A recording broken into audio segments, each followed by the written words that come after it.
Hello, Canada Files viewers. This is Aidan Jonah, editor-in-chief of the Canada Files, here with a bit of a new setup.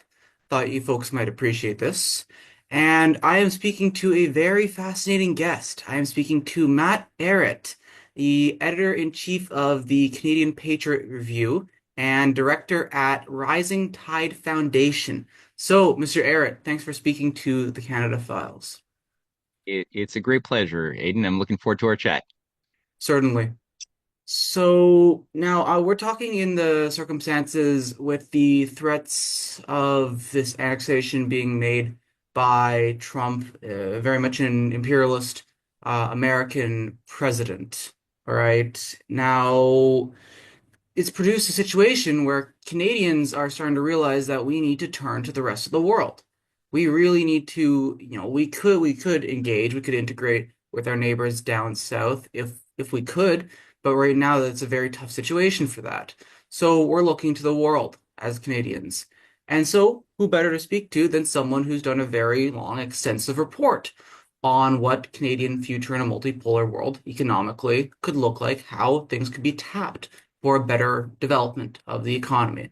So, I'm going to start this now. As part of hypothetical Canadian cooperation with Russia and China, where are the zones in Canada that could be sustainably and responsibly tapped to drive a return to industrial development and a move away from over-reliance on resource extraction?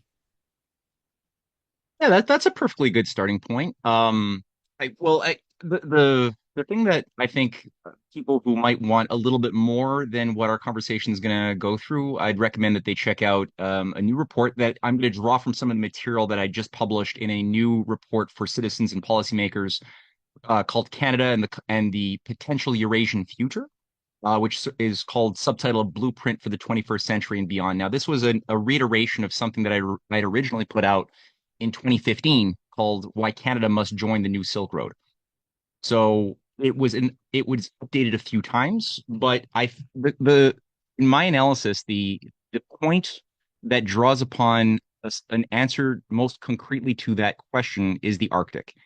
And I think on a multitude of levels, the Arctic is a battlefront that not enough people fully appreciate the strategic value of, both in terms of a zone which is already been decided upon that it will be a zone either of a major world conflict, a lot of push to militarize the Arctic in preparation for a confrontation. I'm sure we could talk about that later.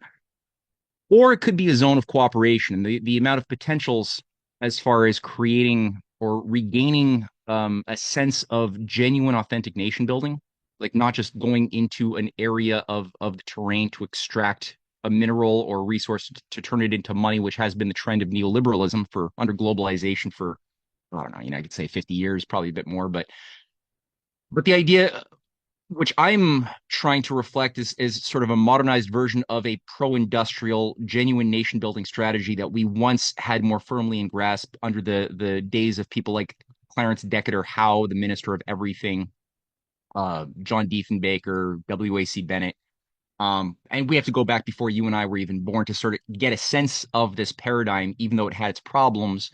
It was something that was still based on the idea that the value you can create that you generate is not tied to the money or speculative markets, but what are you building for the future in some degree or another. There has to be something measurably productive that's being generated, and that's associated with also conjunction of the sovereign nation state playing a role, as well as creating an environment for the private sector to blossom and to play a useful role in building up rail and building up new industries, new infrastructure corridors. And we just lost that. I mean, it was really I would say with JFK's murder, we really let go of that paradigm and that spirit.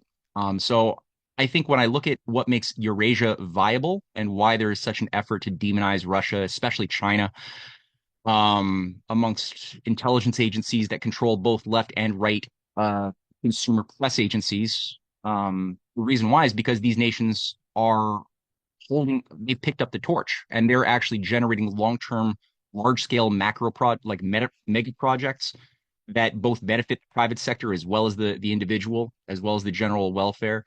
And they're creating a lot of opportunities for the West to get our collective heads out of our asses to start, just if you're thinking on that lower level of just like let's do deals and make money and do business, there's so many opportunities with Eurasia. And again, the Arctic is an incredible zone of untapped potential, um, which I think, when I look at the offers so many times that have been made over the years by the leaders around Putin, um, in China, which has advanced a polar Silk Road as an Arctic version of or expression of the Belt and Road Initiative that's been underway since 2018, very very tightly integrated with Eurasia's or with Russia's eastern, you know, Putin's Eastern Arctic vision that he called for back in 2019 for the first time, and really it's been growing, but at a slower rate than you would expect. The special military operation in Ukraine has sucked a lot of that momentum, but it's still moving ahead. And there's a real great will to really open up the Arctic for rail, for building new cities. Sergei Shoigu laid out a beautiful vision for building 5 advanced modern cities in the Russian Arctic in the east, all the way up through Vladivostok and into the north. So there's ideas like that have a future, and I think, and I advise Canadians that I talk to, I'm trying to organize people to tune their minds to that flank. Um, because the we hold on to the sinking Titanic ideology that got us into this mess, it's not going to be good. So that's my quick answer, but there's obviously a lot more details to that. And we certainly will get into those. So, how could the Arctic be this critical zone for economic cooperation with Russia, with China? Because you laid out how both nations, really together now, are working towards development and cooperation around the Arctic. Yeah, well, the Russia-China formed bedrock of a variety of multinational, multipolar institutions like the BRICS Plus, the Shanghai Cooperation Organization, and the what you're looking at strategically has been really since the 90s, but it really got underway when Xi Jinping announced the Belt and Road Initiative in 2013 in September, which is an idea of Eurasian integration, which is sort of the response, or Zbigniew Brzezinski's greatest nightmare. And back in I think 97 or 98, he basically said, okay, the unipolar world is here. It's the end of history. He agreed, but at the same time, he threw out a little disclaimer saying the only thing that could possibly challenge this would be some possible convergence of Russia, China, and Iran, which would never happen. So, that being said, here we are, and that's the strategic bedrock. The idea of building up again, I mean, I think at this point, last thing I read was the Belt and Road Initiative accounts for about $3.4 trillion of investments, direct and indirect, primarily through China's very, very robust banking system that's been able to maintain a very, very strong national directive behind it. Unlike many of the other central banks of most of the other countries, China's been able to not privatize their central bank and has been maintaining this ability to emit large scale credit for major projects. Russia's not as good at it, and Putin has said as much. He's described his envy of China and their ability to get things done, big things done. But you can see that there's definitely motion in that direction as well.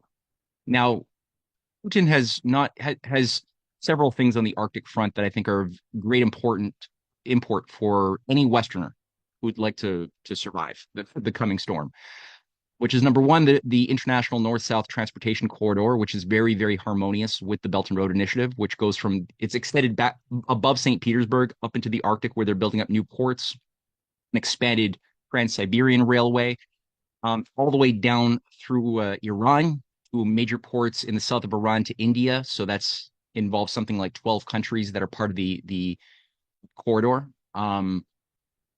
But also when you build rail, you build roads up there, you're building up new opportunities to access resources that otherwise would not be resources because you just don't have a way to get at them. And that's sort of been the bane of Canada's sort of history, is that we've got this giant landmass. It's so big, and yet all of the population, like 90% of it lives completely within like 7 dominant cities strung up within 100 kilometers of the US border.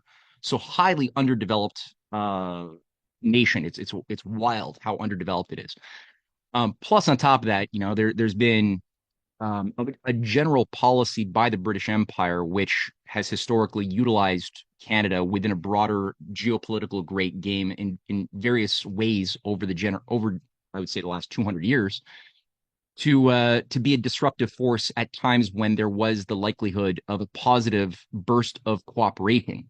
Empires thrive off of divide to conquer strategies, keep everybody fighting each other. So, whether I look at the times of Abraham Lincoln, who had a grand vision with Tsar Alexander II to extend telegraph lines and rail across the Bering Strait, the connectivity of the Lincoln Transcontinental Railway that was designed, to go through British Columbia, through Alaska, through the Bering Strait into the newly forming Trans-Siberian Railway, which was also being built with the help of American engineers. I mean, Philadelphia rail cars were moving across Russia in the 1890s or 1905 when it was completed finally.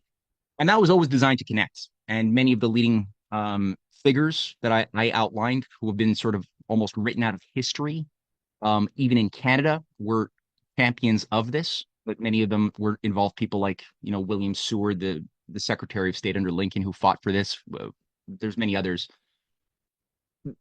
Tsar Alexander Nicholas II even commissioned a study of engineers in 1905 to go and see like how would this work as a bridge or a tunnel under the Bering Strait. Now Canada again played an unfortunately negative role at that time, which prevented it sort of served as a wedge between that potential alliance of the U.S. and Russia at that time. Of course, the U.S. under those days was of a different character than the type of U.S. that has run roughshod off of, has gotten drunk on imperialism since JFK was murdered. It was a different idea of what the U.S. was. But again, it came back.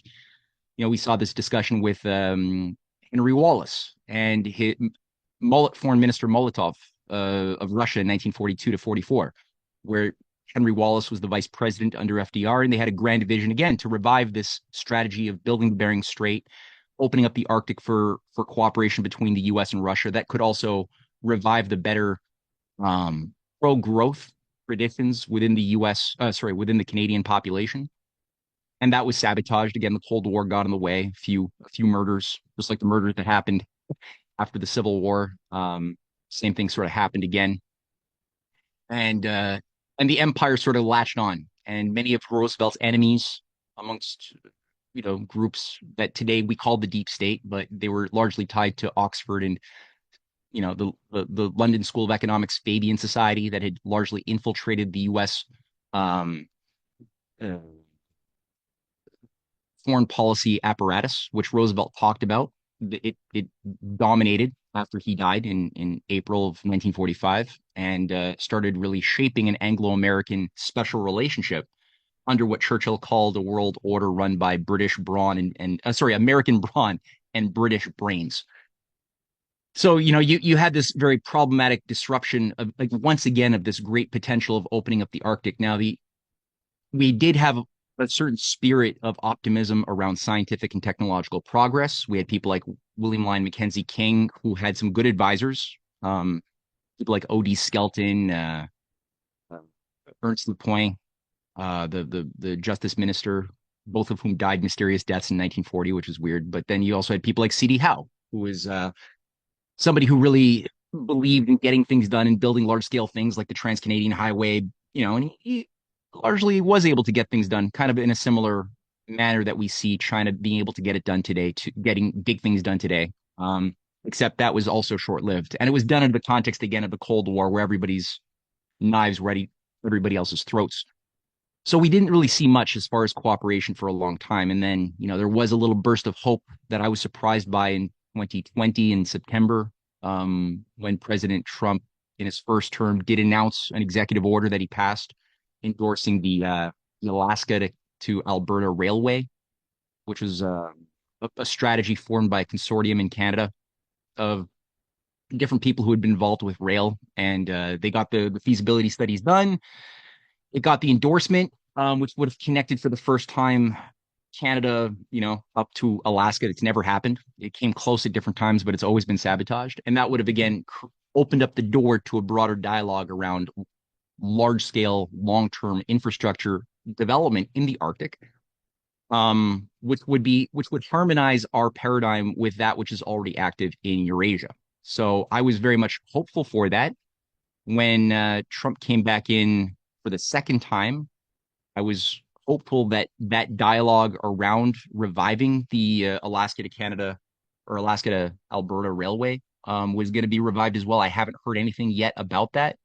And instead, there's this more belligerent chat, which is almost trolling. It's a weird idea of an expansion to Greenland and down into the Darien Gap instead, with an idea of a what is it an Iron Dome, which again reflects a very imperial, dangerous way of thinking about our relationship to Russia and to China, who I think in Trump's first term, he had a more of an orientation, especially up before COVID, but there was generally a consistent orientation to looking at Russia and China as business partners in cooperation. And I'm not seeing a lot of that. I'm seeing a new type of very virulent discourse, which accompanied with an idea of an imperial sort of Teddy Roosevelt, uh, revivalism could spell something really bad, which Canada in the past, like in 2005, when we had Jean Chrétien, who again had tons of problems, power core, Desmarais, all that.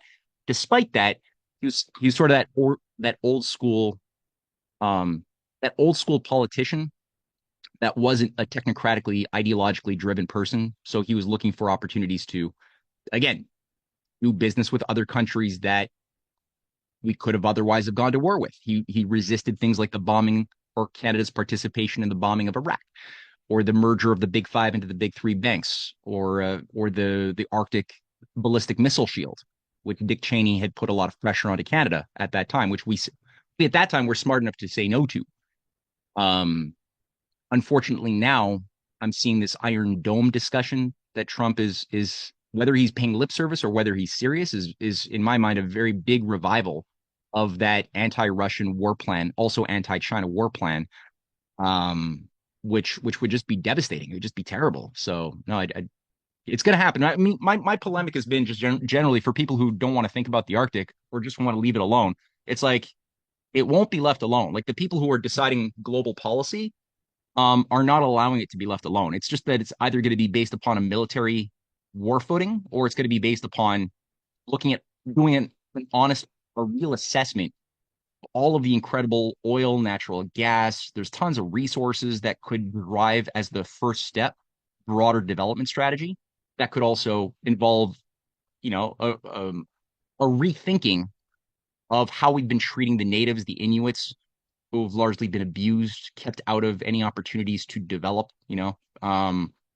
and and so we could, introduce a much healthier paradigm of cooperating with those First Nations peoples around this, that would benefit everybody and bring about a basis both of a viable economy, which I mean, right now we're sitting on an economy that's going to collapse. The Wall Street banks, the Bay Street banks even are locked into the global derivatives boondoggle, which is a time bomb that is set to blow up. So that's going to create untold chaos. So if we want to have an economy that's going to not blow up and not kill us, we got to, you know, build it upon firm foundations of what real value is. And that would be one good way to do it as a starting point, and also to avoid war, to create like a new basis of cooperation on something that would benefit everybody. Win-win. This Alaska Canada rail corridor that you talked about a little bit, what is the vision behind it been, and how could it drive economic growth in Canada if it was completed? Well, like I said, originally it wasn't a government sponsored project. It was done by a number of very frustrated rail executives who had been listening for too many years to discussions on whiteboards about, or at the time in the 70s, blackboards about how viable and possible it would be to build all these different rail projects all over Canada. There's been for what 45 years on the books a plan to build a rail high speed rail line since the 70s between like Quebec City through Montreal to Toronto and Windsor and down into New York, and that's been on the books for a long time. But it never happens. Nothing happens, and that's part of the game. I think of globalization is that the system since the early 70s, especially when the U.S. dollar was floated onto the floating exchange rate and was detached from all of those like real metrics that would determine what value should be in the productive agro-industrial world, that would allow us to at least discern whether the money supply was increasing and the behavior of investments was increasing, but nothing was being increased as far as the real world's productive goods. So then you could say, and you could do an autocorrect pretty quickly when you had that paradigm that the US dollar had to be tied to reality. When that was separated, things became more of a gambling casino. People started playing with increasingly fictitious assets, on the spot markets, the futures markets. Things like derivatives, junk bonds became more normalized.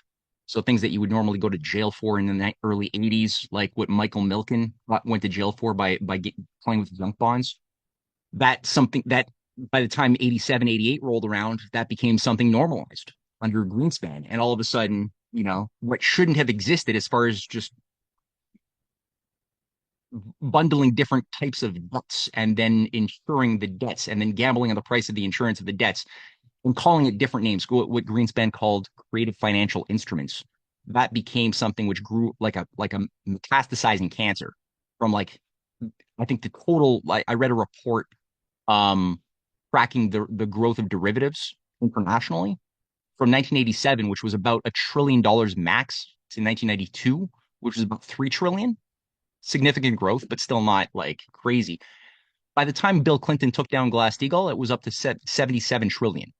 But then when Glass-Steagall was taken down in the US, and it had already been taken down in Canada, that was our bank regulation that separated investment from commercial banking. They did that already with the British in 86.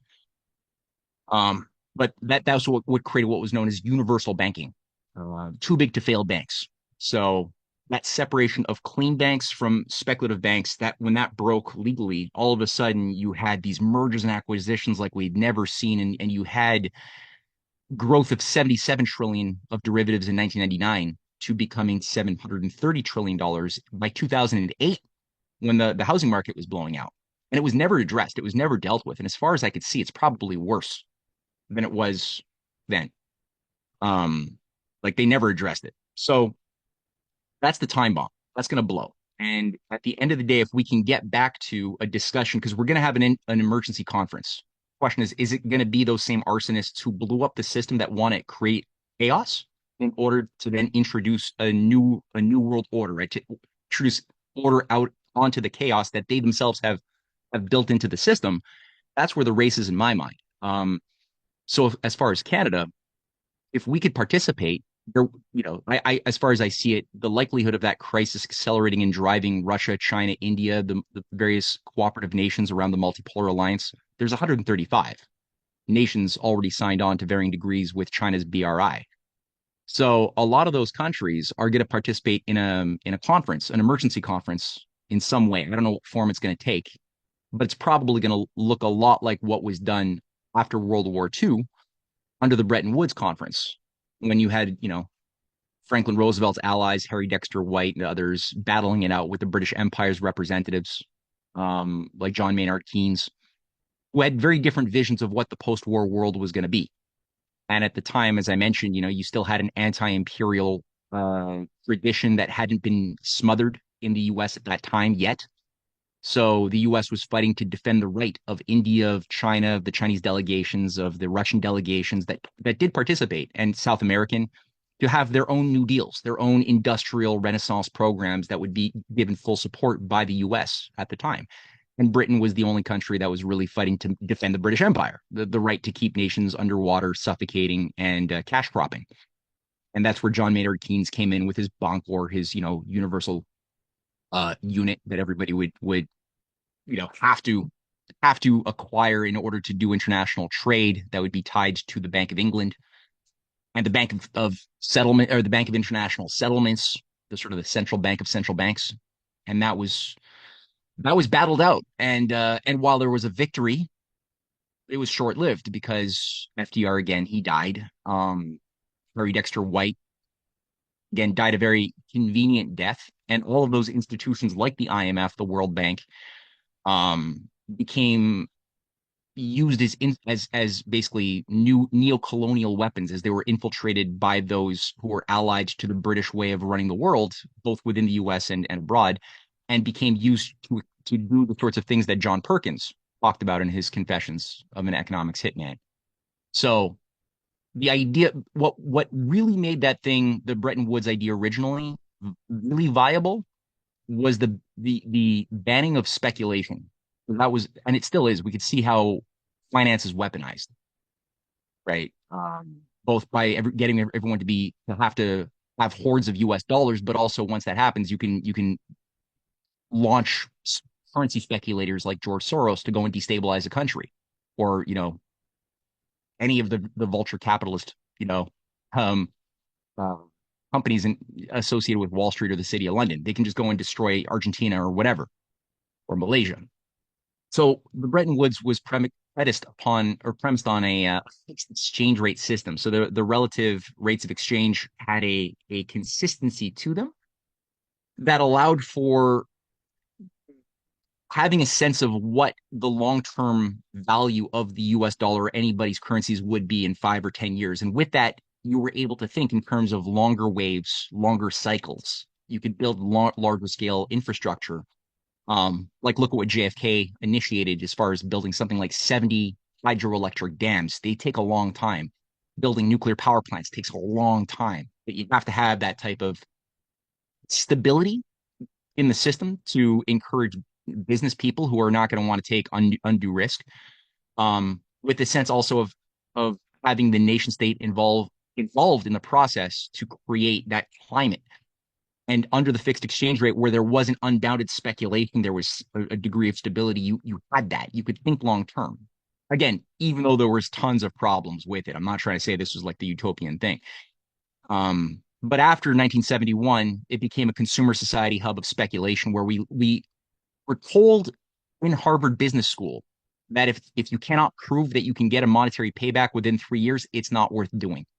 And so with that, we just stopped investing and maintaining our that infrastructure we did build up after World War II. We just stopped. The services sectors increased massively. The actual hard infrastructure decayed, atrophied.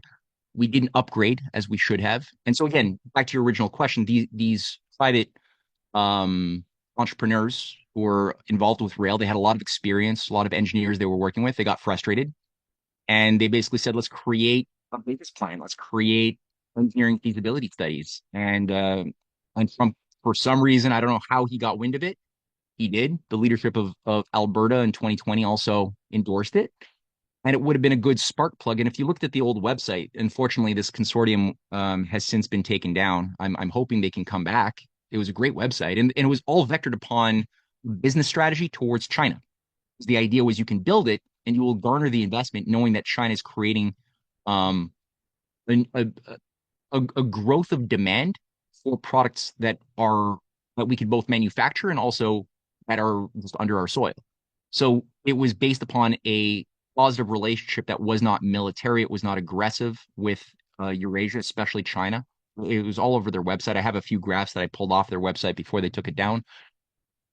And I just think that that's a good conversation starter. It's a healthy way of starting it up. And I don't know if you want to talk about, some of the the the the, the lost models of that were being advanced, like Arctic science cities and industrial cities, that people like John Diefenbaker advanced. We could talk about that too if you'd like, or you could wait. The Canadian 2024 Arctic strategy. So how does it reject cooperation in favor of this warmongering, the servility to modern U.S. imperialism? And how does it compare to Canada's 2019 Arctic strategy? And maybe talk a little bit about how that strategy in 2019 came about. Mm. Well, the 2019 strategy, and I'm not a total expert, but from what I had read about it, it was a lot healthier, in my assessment. It was much more geared towards it wasn't militarily belligerent. I think Russia and China were laterally discussed, but not as like an imminent threat or something to our world order. It was much more geared towards social justice, relations with the indigenous populations. It even like floated within that report of 2019. It was floating certain concepts that I are close to my heart, like the what's it called, the Gray Bay Road and port project way up in the Arctic, as far as preparing for the growth of shipping along the Northwest Passage. Something Russia is also doing, and that's part of the Polar Silk Road is preparate is with the ice caps in the Arctic receding, there's an increased shipping flow, which would cut off about 10 days of transit between Beijing and Rotterdam versus going around the conventional path through the Straits of Malacca, the Suez Canal, the Cape or the Cape of Good Hope, even God forbid. But that Arctic passageway would cut about 10 days of traffic of time of moving freight. So similarly in Canada, there was more of a receptivity to looking at the long-term economic potentials.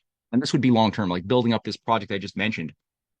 It would be a good 10 years to build, but it would build up also rail for the first time into Nunavut. That doesn't exist. There's no, sorry, not rail, sorry, roads into Nunavut, into the high north. That would be the first. There could be secondary rails as well. That would go all the way up to a port in the high Arctic, and that would go extend down into the lower provinces.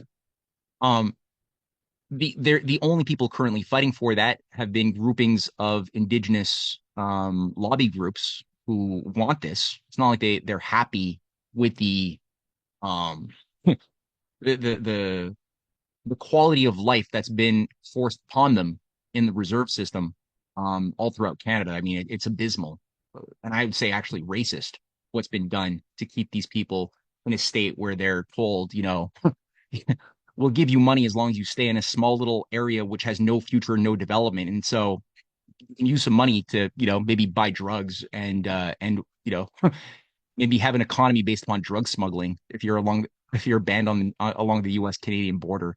But otherwise, there's no opportunity. There's no hope. I've got friends who taught in schools in the Arctic, and my friend just came back a couple of years ago from teaching after 3 years in the Arctic in northern Quebec.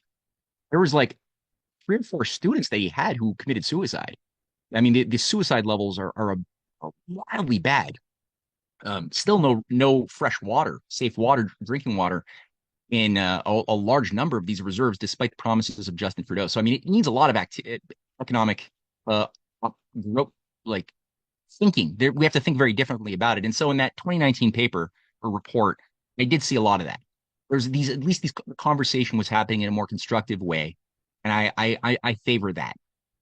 Um, Unfortunately, with the 2024 April 2024 Arctic Defense Strategy update that I feature in my report, as well as I've written a lot about that. It's a lot more dystopic, I would say, much more belligerent in its tone, with Russia and China as primary enemies.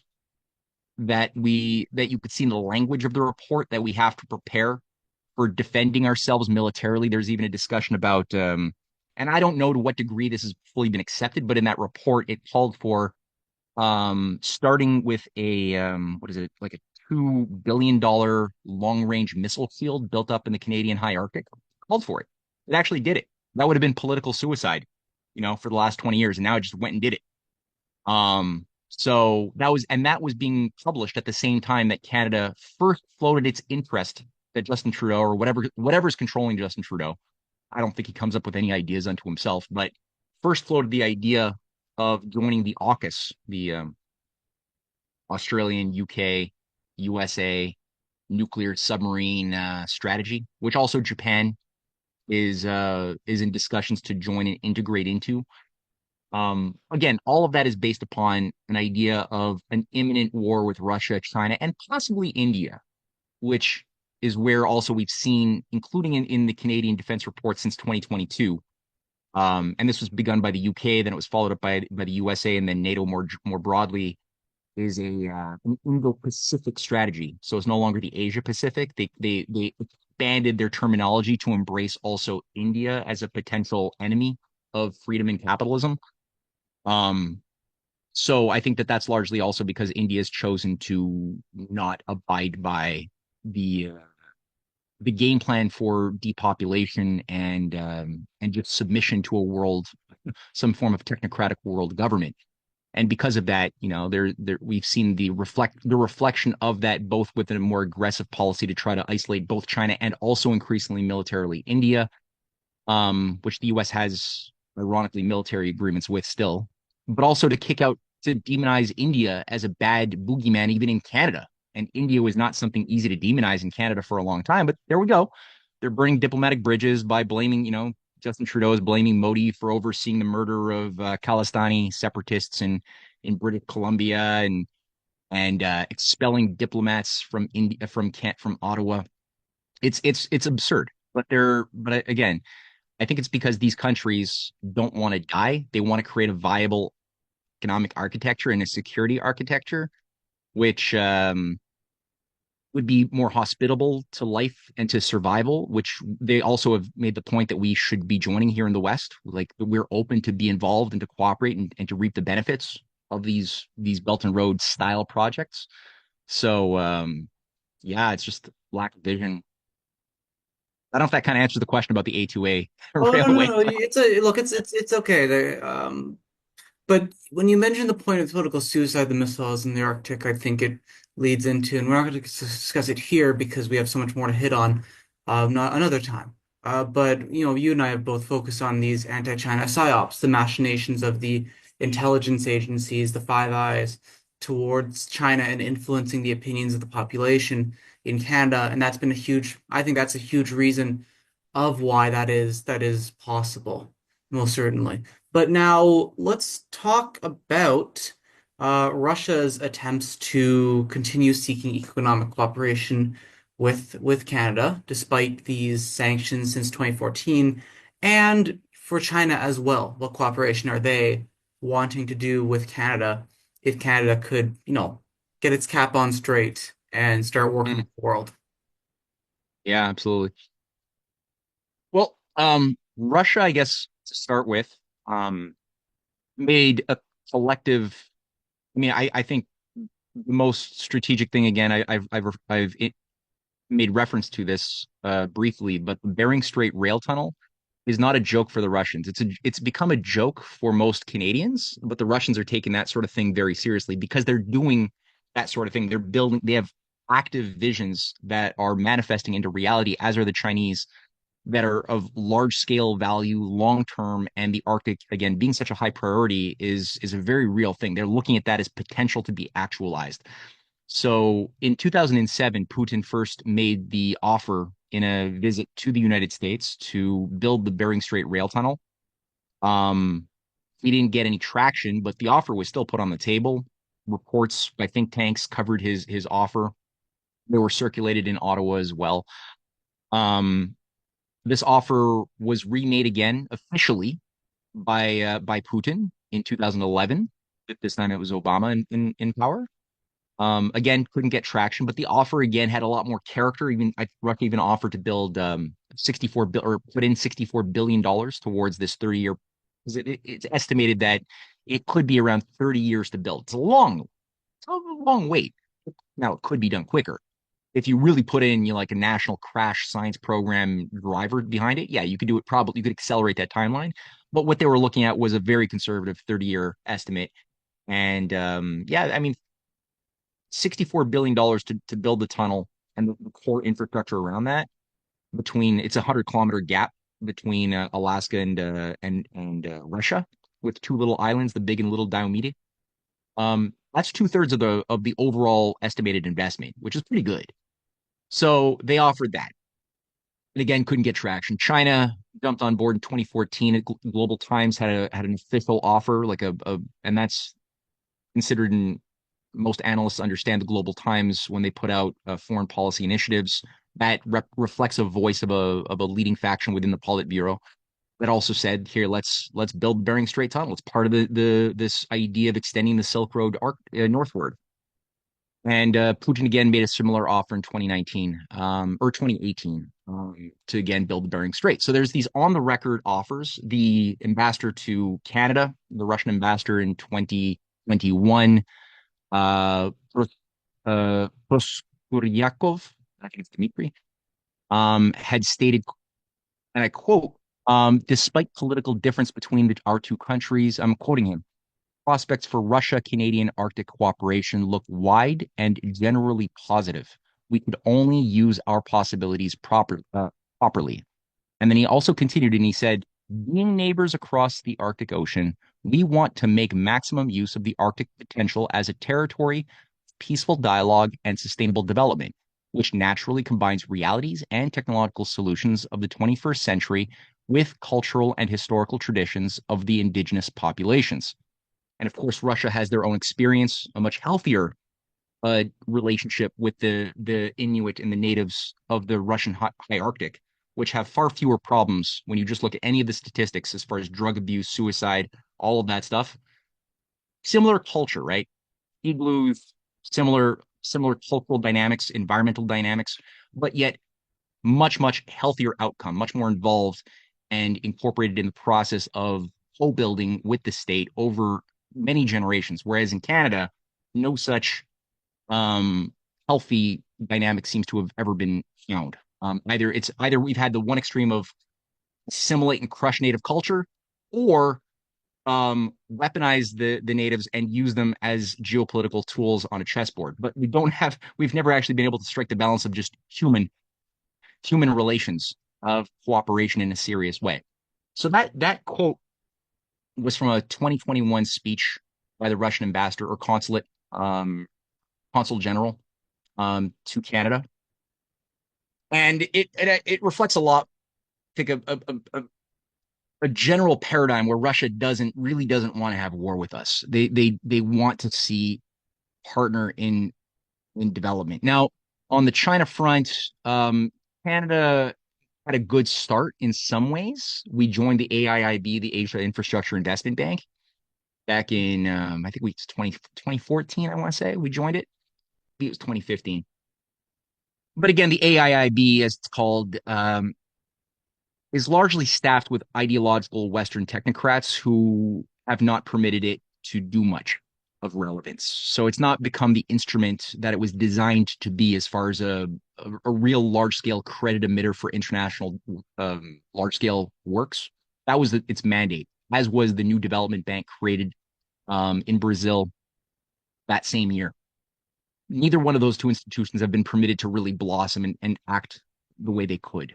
Again, a lot of this has to do with Western interests placing their technocrats into executive positions that has been blocking that. And that's a whole discussion unto itself.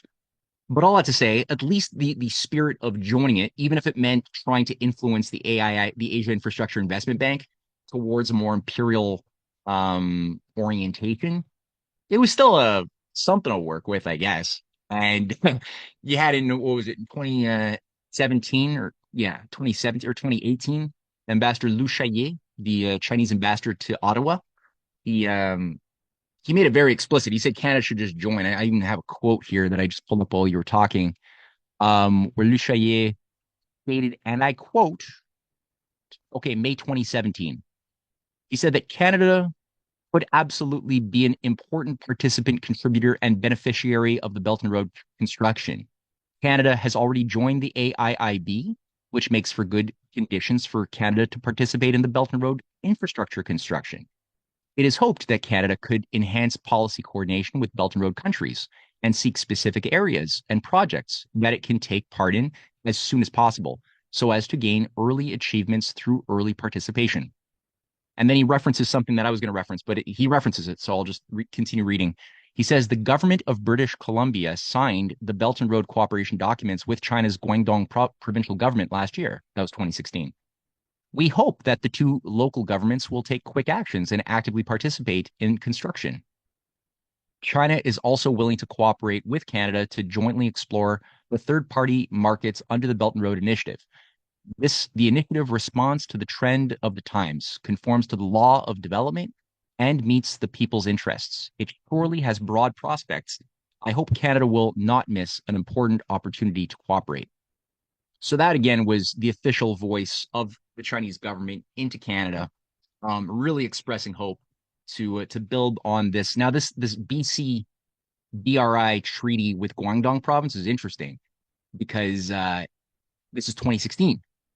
BC was getting a lot of resistance, and Ottawa didn't want that. China had made an offer for Canada to do as many other countries to sign an MOU on the BRI cooperation, which is just generally a framework in which creative discussions and diplomatic dialogue around details could occur. Ottawa refused. Now BC said, well, they saw the opportunity and they went renegade. And because of certain ambiguities built into the Canada's BNA Act, we've got like it doesn't say anywhere that a province can't go and just make a foreign treaty. And there's many cases throughout our history where provinces have made foreign treaties, whether it's Quebec with African nations or just went and did it. So that's just part of the Canadian weird system. And so BC did it. They made a foreign MOU that they signed.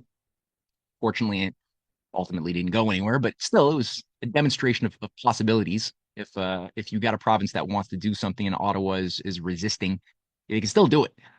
Um, so the thing that China was working on the most, I think, for Canada, because in the peculiar governmental system that is Canada, there's not a lot, and this demoralizes people who look into it, but people have to look at it. It's a fact. There's not that much to work with because of the highly centralized control around the Privy Council, but also the Privy Council office, the deputy governors that operate through the Prime Minister's office, the Governor General and the associated infrastructure around that institution, and the lieutenant governors all have a very sort of centralized cybernetics command, sort of feedback loop command and control system outside of the Senate and Commons. The decisions that are made by those who reflect the represent those representatives of the people, so called. And I shouldn't even say the Senate because they're appointed, but those people who have some accountability to the people, they don't have as much influence as many Canadians believe.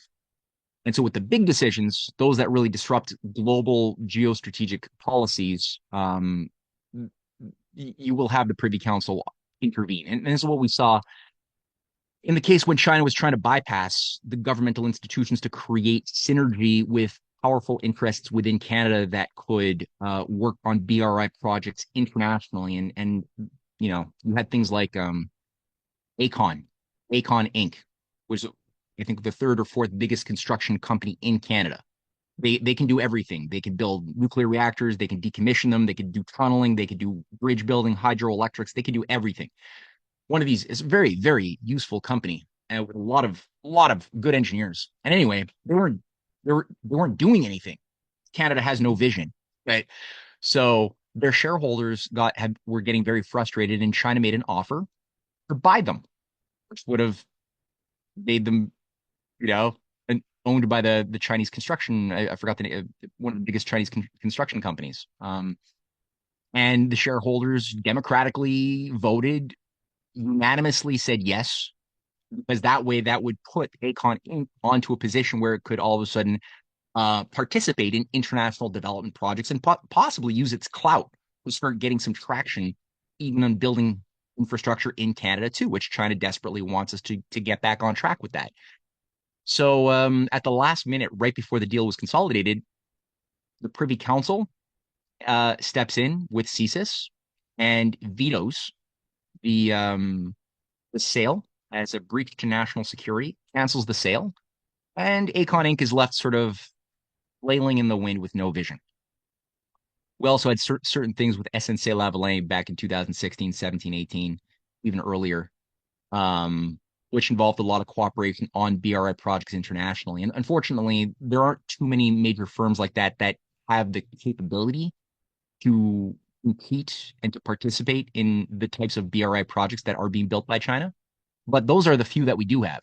And Lavalin got taken down a notch or two, and largely that had, I think, a lot to do with their participation with Gaddafi in building the Great Man-Made Water Project in Libya that NATO bombed and destroyed in 2011. So there was this sort of renegade capability, and I think that's what China's been trying to look at a lot, is find a way. This is like private back channel diplomacy, right? It's the business diplomacy. It's significant. It's not an official branch of government, but it creates gravitational fields of influence and dynamic, which is what the game is always about. Um, so that's what they've been pushing on. I don't. I think that a lot was done by whatever it is that is controlling Ottawa to prevent our business community from having to make from making those types of renegade decisions that we saw in those referenced instances that I just outlined. Um, but the will is still there. I mean, again, China and Russia together desperately want us to regain a pro-industrial, anti-consumer, anti-imperial mentality, which we haven't had for a long time. But they desperately want that because that would make us the first step towards rehabilitation, right? You got to, if you're a drug addict, you got to first admit you got a problem. We have to admit that we've been addicted to a false paradigm that's killed us. An addiction to cheap goods, an addiction to making money with nothing, an addiction to stealing from others. So we have to begin to admit that that's a problem and to begin to heal by building up a proper economy again, which would make us trustworthy partners. Because right now we're not trustworthy. Even if we joined up with a lot of these BRI or BRICS connected institutions, we're not trustworthy. We would do what we've been doing to the AIIB, which is infiltrate it, or what Stephen Guilbeault has been doing with the Chinese. I forgot the name of it. Uh, it's this the China Council for International Cooperation on Environment and Development, a massive institution in China. Uh, its executive committee or its executive vice chair is Stéphane Guilbeault, the Minister of the Environment in Canada. That's who was installed in China's, you know, crazy. This guy is anti-development. He's anti-human. They allowed him to be installed because he's somebody who's going to be doing sabotage along with a lot of the other white intellect, like ideologically technocratic Malthusians that they've installed across the AIIB and other institutions in China. So it's you know we can't, if we're going to relate and participate with China, we can't have that character. We have to have a character of more authenticity and a more honest sense of wanting to build and cooperate together. In terms of, genuine vision for development and heading back to the Arctic again for a bit, the former Canadian Prime Minister, John Diefenbaker, Northern Vision that he had, and he won the 1958 election in big part because of this. How is this vision going to be financed, and could this model work in the Arctic in the 21st century with some modifications to really improve living conditions? Bring development to the north. I love your question. That's great, dude. Yes, absolutely. Ethan Baker's. I didn't even know about it really. It was as somebody who studied Canadian history, it wasn't clear in my mind until I really like dove into the Northern Vision. And as you said, he swept into victory and had a majority government in 1958.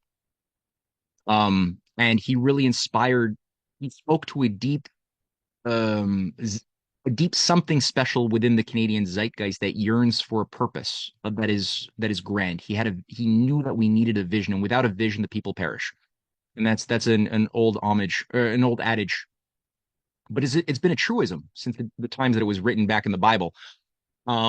You have to give constantly people a challenge to go beyond their comfort zones, to challenge their limits individually and both as nation states. And when you do that, you bring out the best of your potentials. If you stagnate, you get worse every day. You don't meet challenges. You don't discover the better part of yourself as an individual or as a nation, and you be the worst elements of mount space to then arise of selfishness, greed, all of these vices tend to become more normalized in that type of stagnant system. So Diefenbaker was really providing something that people crave deep down in their spirit, and the Northern Vision called for sort of like I don't want to say manifest destiny because that terminology has been used to do a lot of damage imperially over the years, but it really was this idea that there's this frontier of the high Arctic and we could go and build Canada into the north. And he had an idea which solved several core problems at the time. Now, number one, the one problem was that he was coming up with this idea just as the international banking system was going through a massive recession. So that was a problem. Big credit crunch.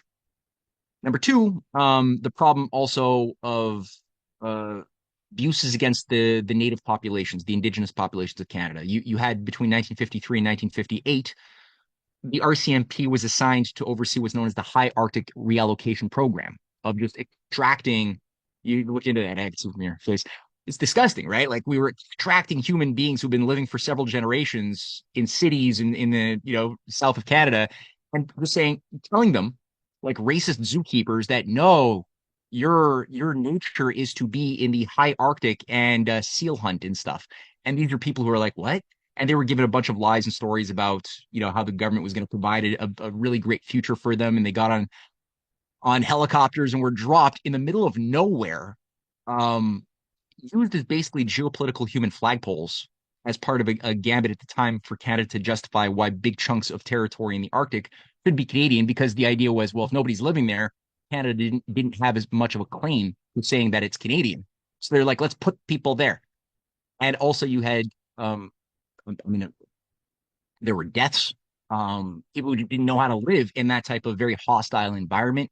And so this was a scarring experience. And Diefenbaker had a vision for renewing the relationship with the native population. This is part of what he did with his Charter of Rights, or his Bill of Rights, I should say, in 1960, was to say, okay, let's create a universal set of rights that are inherent in every Canadian, independent of whether we're native or white or whatever. Let's have just universal rights in a constitution that is clearly codified, outlined, and it would have really broken this whole like imperial use of natives as well. And part of also what he wanted to do with the Arctic vision, when you look at the reports that are still available online, it was vectored around building roads to resources, so roads and rail that would extend upward. Some of the very interesting ideas involve the domed nuclear powered city of in Frobisher Bay, today's Nunavut, which would have been the most northern city anywhere in Canada by far. But the idea was that this was not going to be a resource extracting city. The idea, and it was fully thought through, and he allocated, I think, $76 million towards the first phase of doing the feasibility studies, carrying out the program. It's a huge amount of money, especially in those days. It called for having a permanent habitation with families, and so the designs were built. They look really cool. Involving like malls, amusement parks, community centers. Like it was really quite something. And about I think originally the design involved 5,000 people living in the same standards of living one would expect to live in Toronto, but in Nunavut. And that would then both facilitate pure scientific research as well as engineering and mining operations as a first start. So again, it's very different from the type of idea of temporary cities that are built up just to extract resources from a lumber area or from a mine just to disappear. It's not that. And this is supposed to be the basis of many other further similar cities. It's sort of a pilot project. Russia floated a similar pilot project idea in 2011 called the city of Umka, just like a few hundred kilometers from the North Pole. And it floundered. It got sabotaged. But the idea is still being discussed in high level circles in the Russian Academy of Sciences, as well as Shoigu's circles when they floated the five major Arctic cities that they want to build. It's similar. It's not These are not temporary cities. So yeah, the Diefenbaker vision would have solved a number of problems. Now, when the recession hit at the time, what was happening was a twofold problem. Number one, so one, you had a Rhodes Scholar, somebody who was part of the Rhodes Trust apparatus, named David Coyne, Andrew Coyne, as governor of the Bank of Canada. He was part of the Roundtable Fabian operation that I outlined in some great detail in my book series that had done a lot of damage to Canada. The chairman, the executive chair of the Roundtable Movement of Canada, it was called the Canadian International Council. It's sort of the Canadian version of the CFR, the Council on Foreign Relations. That guy's name was Walter Lockhart Gordon, major accountant. He also played a big role as a period for the finance minister. Also ran the Privy Council, but he was the champion of an idea of what's called new nationalism, to break Canada away from the pro FDR spirit that people like C.D. Howe had tended to exemplify. The idea again of having optimism for things like the New Deal and thinking about the future. They wanted to break Canadians away from that mentality. And John Coyne was a deep follower and collaborator with Walter Lockhart Gordon, and he put on a policy of money money contraction. So he basically said, if we got a recession, we got to withhold money. We got to use the Bank of Canada to contract the money supply. It's a Keynesian theory. It's garbage. And John Diefenbaker had a big fight with him, and he basically said, okay, well, we need to get more of a money supply because we have to stimulate the economy in a legitimate way, not just random, make work, but we have to really have a concrete vision. So that needs money. The other problem was that the victory bonds from World War II were maturing in 1958, 59. So people were also wanting to cash in on their victory bonds. And so his idea, like, how are you going to give people money when you don't have money? There's a money contraction. Um, So his idea that he came up with was to take control of the Bank of Canada and start using it as an instrument the way Lincoln did with the greenbacks to emit credit for the development of the nation, but at the same time to create what he called for as a conversion bond.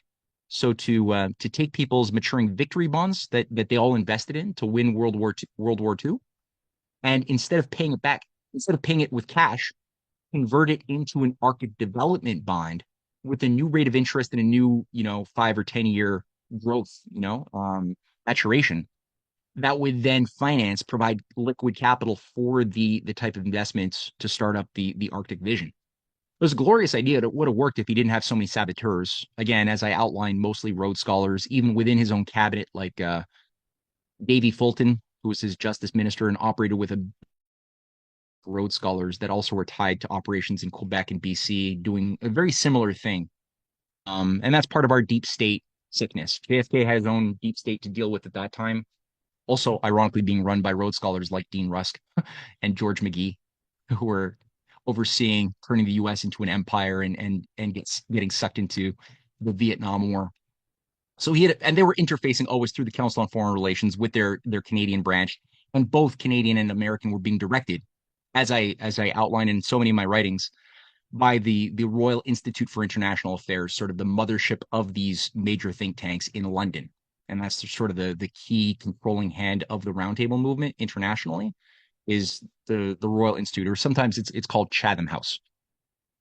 So that's how they exert influence. So Diefenbaker's vision didn't go anywhere. Um, you had several Rhodes Scholars who went to work to destroy some of the cutting edge programs that C.D. Howe oversaw, and I don't think Diefenbaker had a proper understanding of who they were.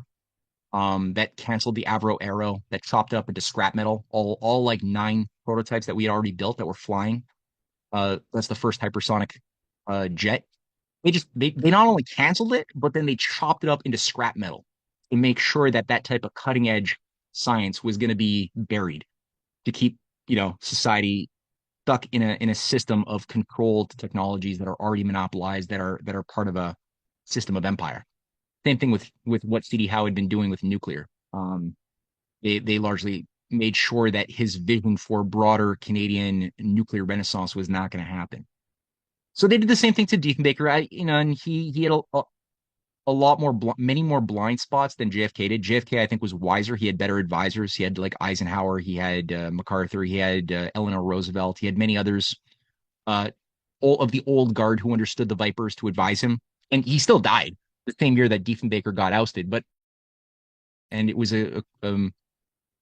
as far as I would actually call it a coup d'état that orchestrated a scandal by design, kind of like he had his own Russia Gate in a sense, the way that we had the Russia Gate imposed in 2016. Same thing kind of happened to create a scandal to oust him over his firing of a Rhodes Scholar coin from the Bank of Canada, and he never understood what kicked his ass. Unfortunately, even to his dying days, he was always confused by what it was. He thought it was communists. He didn't realize what it was.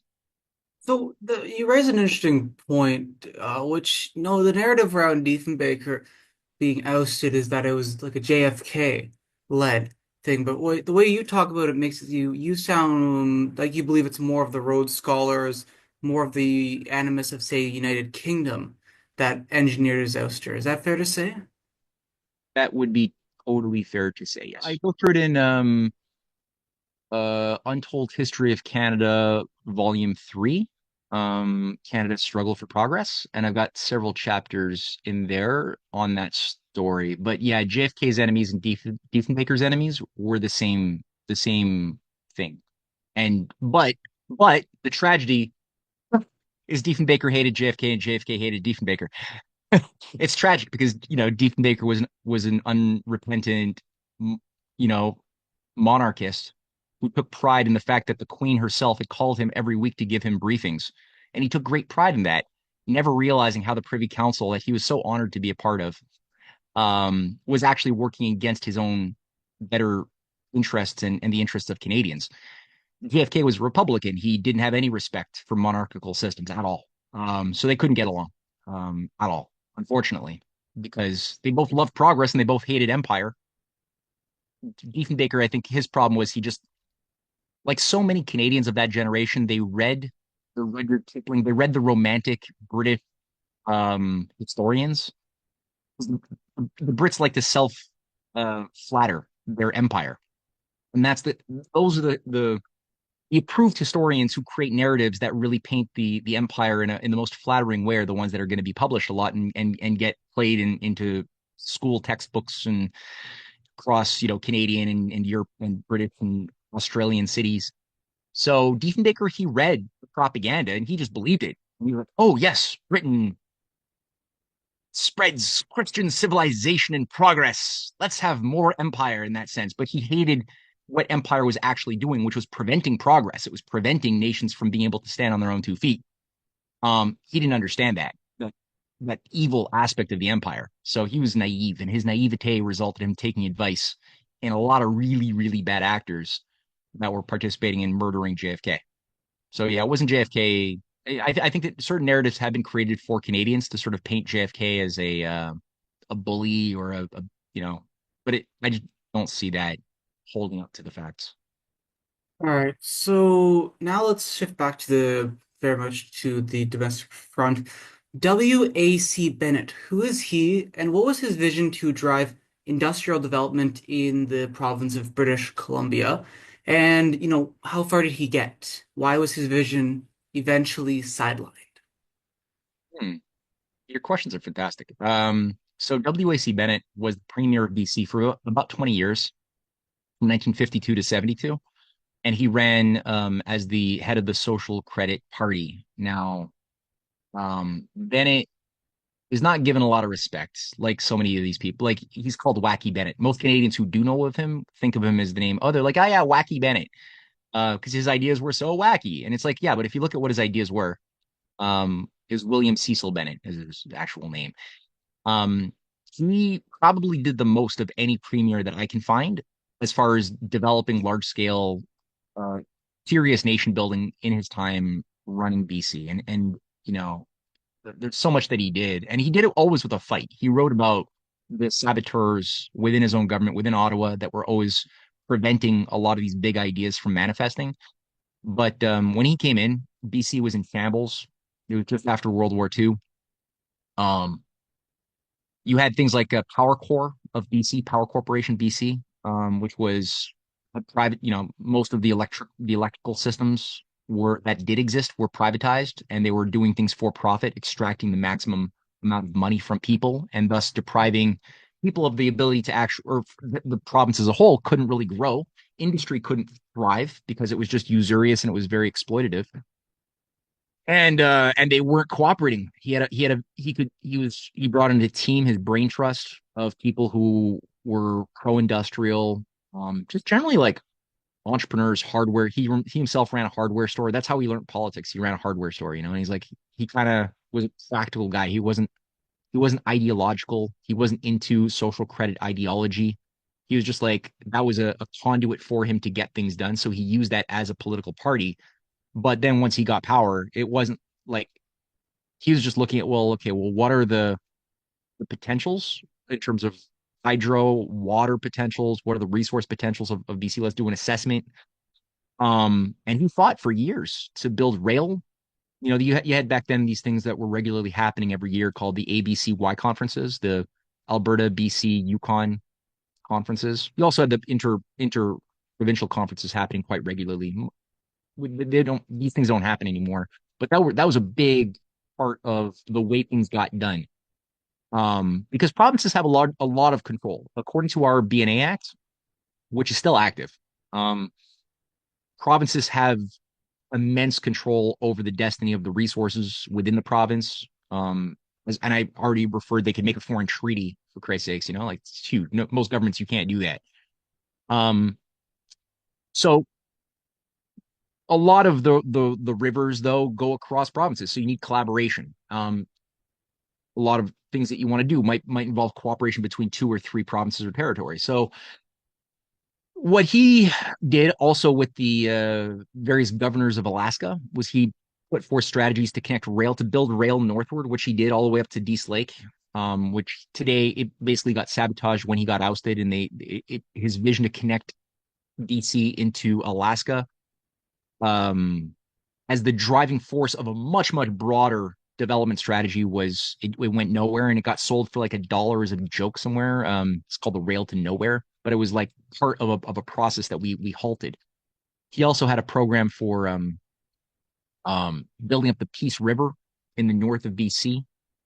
Some of the Wollaston Reservoir and these big dams and hydroelectric dams in the Peace River area in the north was a big driving force, and it wouldn't have happened, as he made a point, if JFK had not entered, and he befriended JFK before obviously the latter died. And JFK gave also the endorsement to build up the Columbia River Treaty Basin, which was the development of the hydroelectric dams of the south of BC that were tied to the broader Columbia River, a much bigger water basin. And this is all part of a different paradigm of growth than what you and I have been living in. So he had the idea also of creating a Bank of British Columbia, a Bank of BC, to be sort of to serve as a national bank, because he had great hope that Diefenbaker's fight over the Bank of Canada was going to be successful. But as he saw Diefenbaker was failing to take control of the Bank of Canada, and he was not going to get any assistance from the Bank of Canada, he's like, well, I guess we should just do it ourselves. And so he made a lot of moves. That was like part of the key of his battle plan. And I think he did actually create the Bank of British Columbia, but again, he was old and he got ousted before it could be used for anything. And eventually it got taken over by, I think it was HSBC, an international drug bank in the late 70s or early 80s that took over that bank and turned it into part of the global narcotics trafficking operations. It's a sick, sad joke. But no, I mean Diefenbaker was somebody who had a vision, and he's been slandered like crazy, and because I think that those who have slandered him are afraid that people will learn and be inspired by the type of program that he put forth. And also, I would say, surprise, I mentioned that a lot of the development in Canada's history happened in spite of Ottawa and not because of Ottawa. And in this case, in Quebec, around the same time, um, you had what's called you had this massive hydroelectric dam building program that was begun in the late 50s under Maurice Du Plessis and Daniel Johnson Sr., who later on became premier, and Paul Sauvé, who also died after 4 months as premier. They weren't able to get any support from Ottawa. And so, how did they build the massive hydroelectric dams on the James Bay, on the Hudson River, and across Quebec? How did they do that? They did it. How did they get the money? They didn't get the money from within Quebec. They got it from BC. They got it from W.A.C. Bennett, because W.A.C. Bennett was able to build up such a robust economy that he was able to have a reservoir of free energy, of of excess money that he could then loan at a very low interest long term loan to Quebec. And I forget the quantity of the loan, but it was significant. That was, I think it was even $100 million. It was big. That then Quebec was able to use to then get their hydroelectric vision kickstarted, which over time, long term good things take time, began to start paying off its own uh, debt. But that's the way it works, right? It's these were self liquidating loans, loans that were not tied to that were anti inflationary. Most people today think if you take out a debt, it's going to be inflationary. No, it's not true. If you do it with an understanding of the science of physical economy, the way these people were operating under an understanding of what was physical economy, what generates real value, you have an understanding of what are self-liquidating loans. So loans, debts that you create that will extinguish themselves when the project is finished and begins to completely qualitatively upgrade and transform your entire economy. And that's the way the U.S. did it. The U.S. did it under the New Deal. We saw this with the space program too, where there was like $10 returned on every dollar invested in something that seemed very, very monetarily expensive.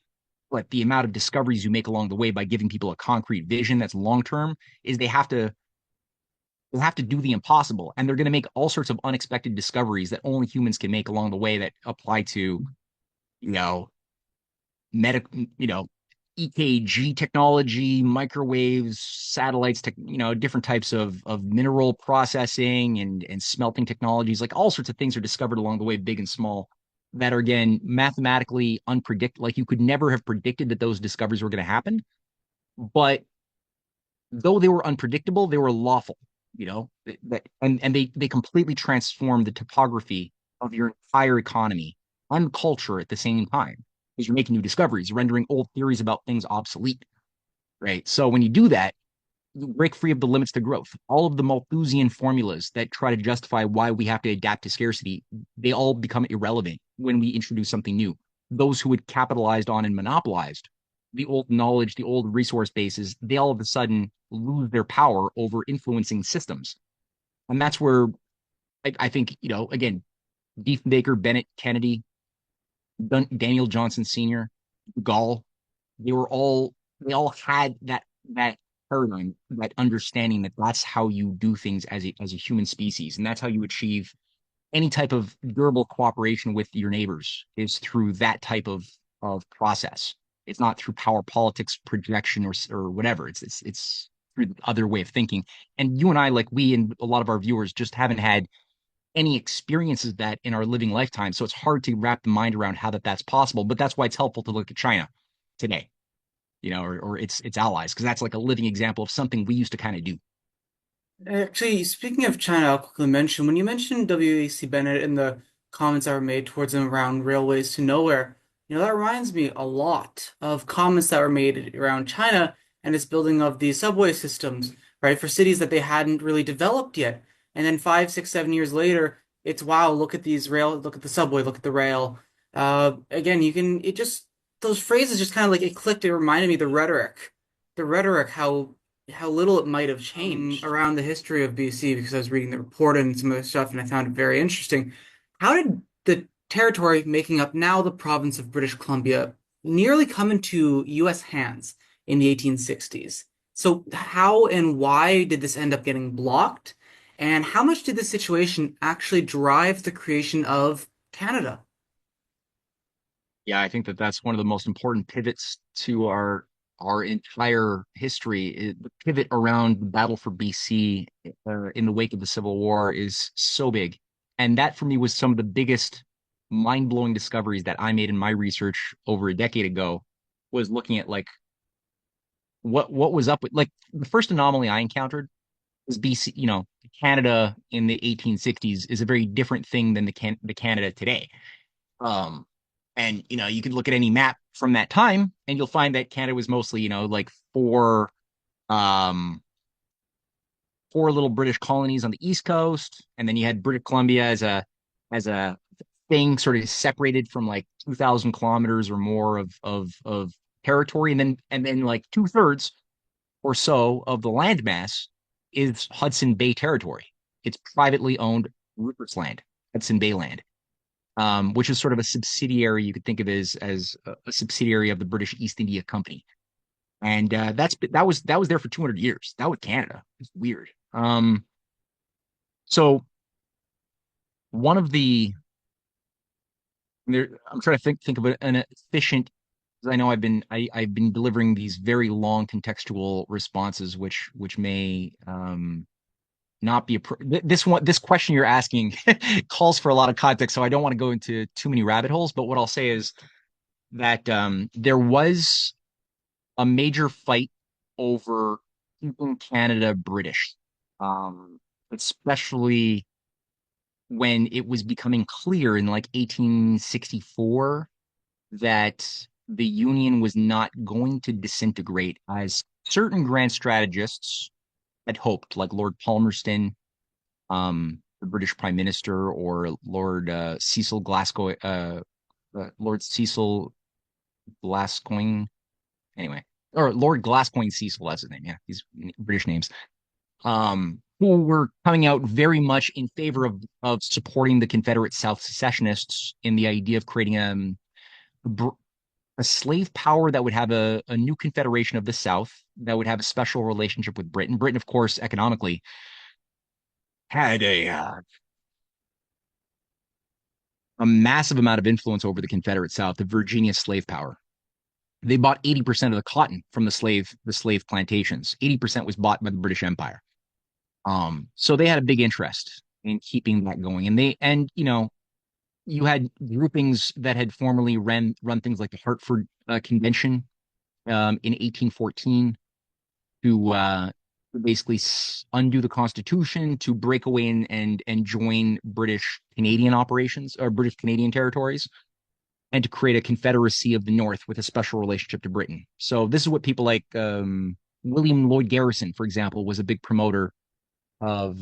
They call him an abolitionist, but he was actually a major advocate of breaking up the Union, undoing the Constitution, and essentially integrating into Canada, which was first laid out by Aaron Burr, the same guy who created what today has become Wall Street. That same Aaron Burr had laid out this vision on behalf of British foreign uh, I guess the colonial office of Bentham was what was behind it, um, which was subverted by Alexander Hamilton a couple of times, 1800, 1804, and then after Hamilton was killed by Burr, it was subverted again in 1807 when he had a whistleblower who talked about this and went to the Congress. So there's been a lot of efforts always to kind of do the same thing, undo the Constitution, break up the U.S., create new confederations that were tied and were more controlled by the city of London as a top-down control mechanism. Now, one thing I discovered in my research is that there were not one but two anti-Union confederacies deployed against Lincoln by the British, and one of the two succeeded and the other one failed. The southern one failed, the northern one succeeded.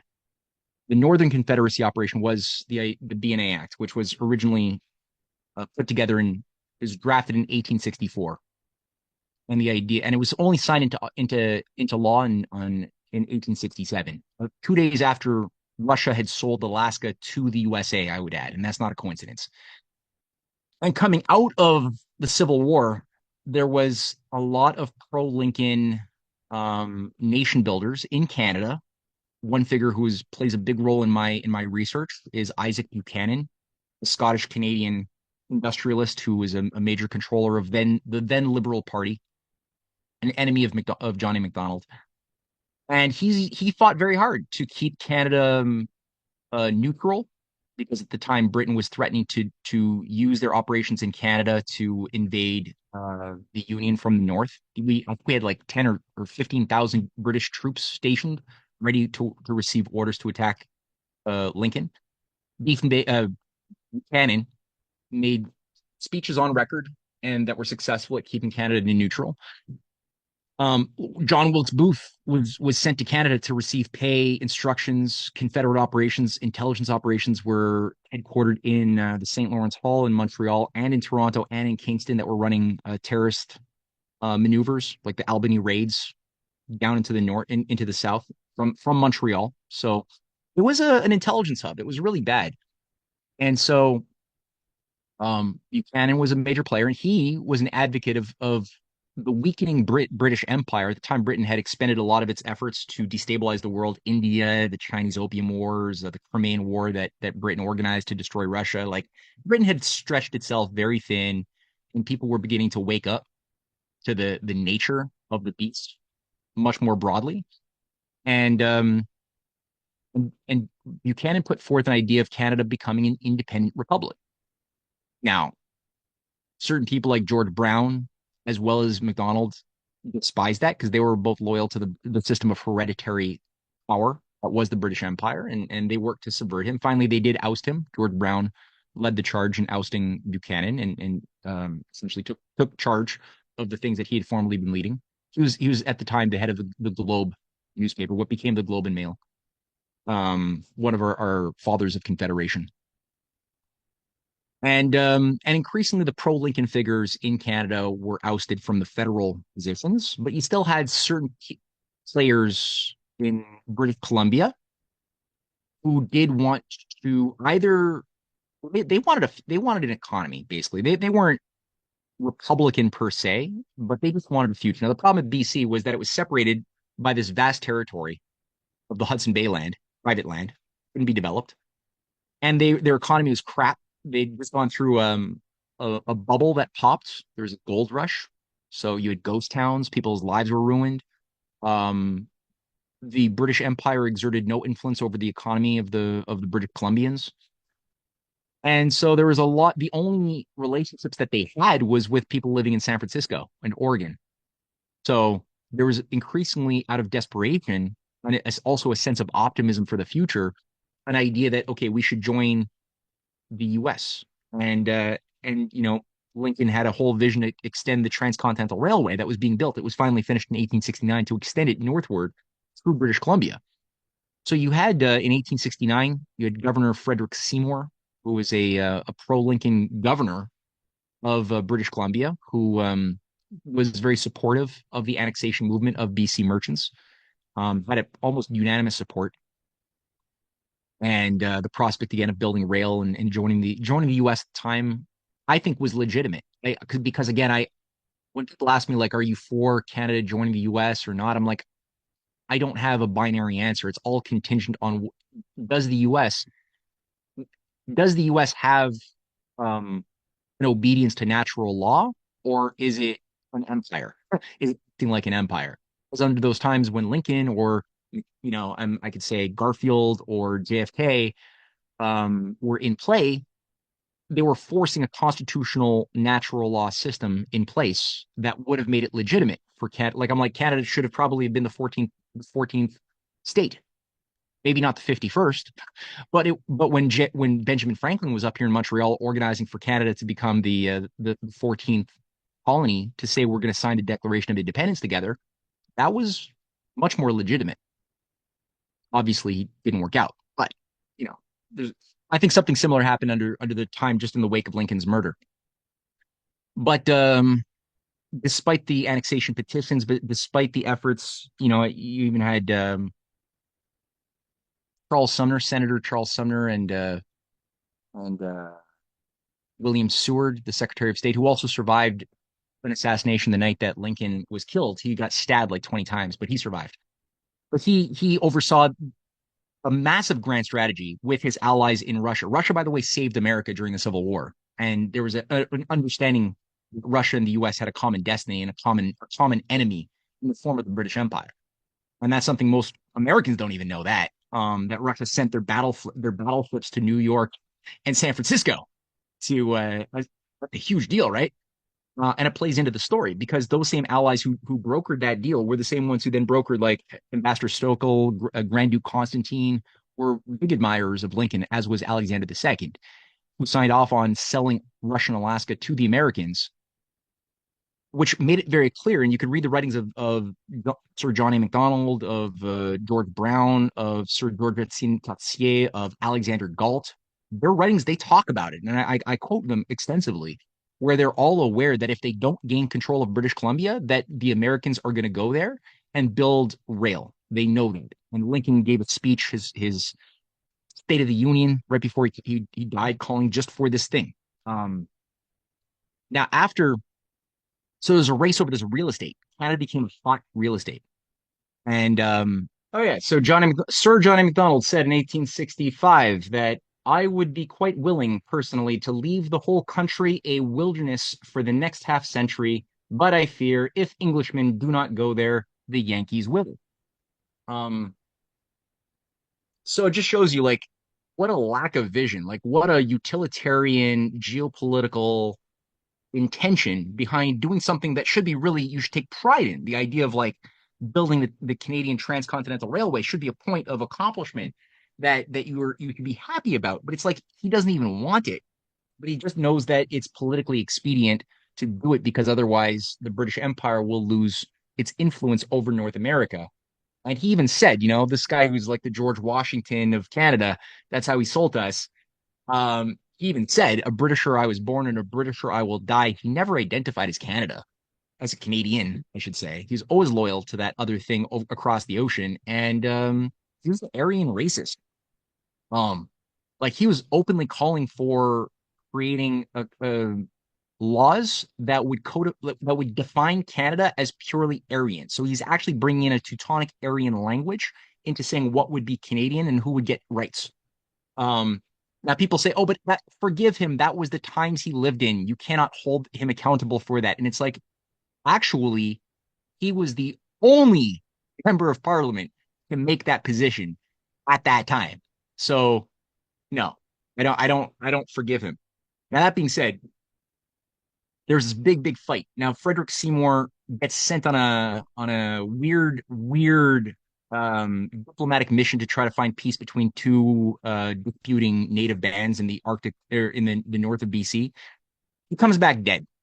So he's sent on this weird mission, and he's already like John A. McDonald has already expressed his anger and his awareness that there's the conspiracy that the governor Seymour is participating in to block BC's joining Confederation. So they really want to lock in BC. Now, one thing that they're doing is they're saying to the annexation movement, merchants and others, they're saying like, just don't join the U.S. We will pay off your debt. We'll build you a rail. We'll build you a rail, and we'll to build the rail. We'll also connect you with the rest of Canada by passing a law in the British Parliament to nationalize the Hudson Bay land, which they do all in like between 1869 and 1870.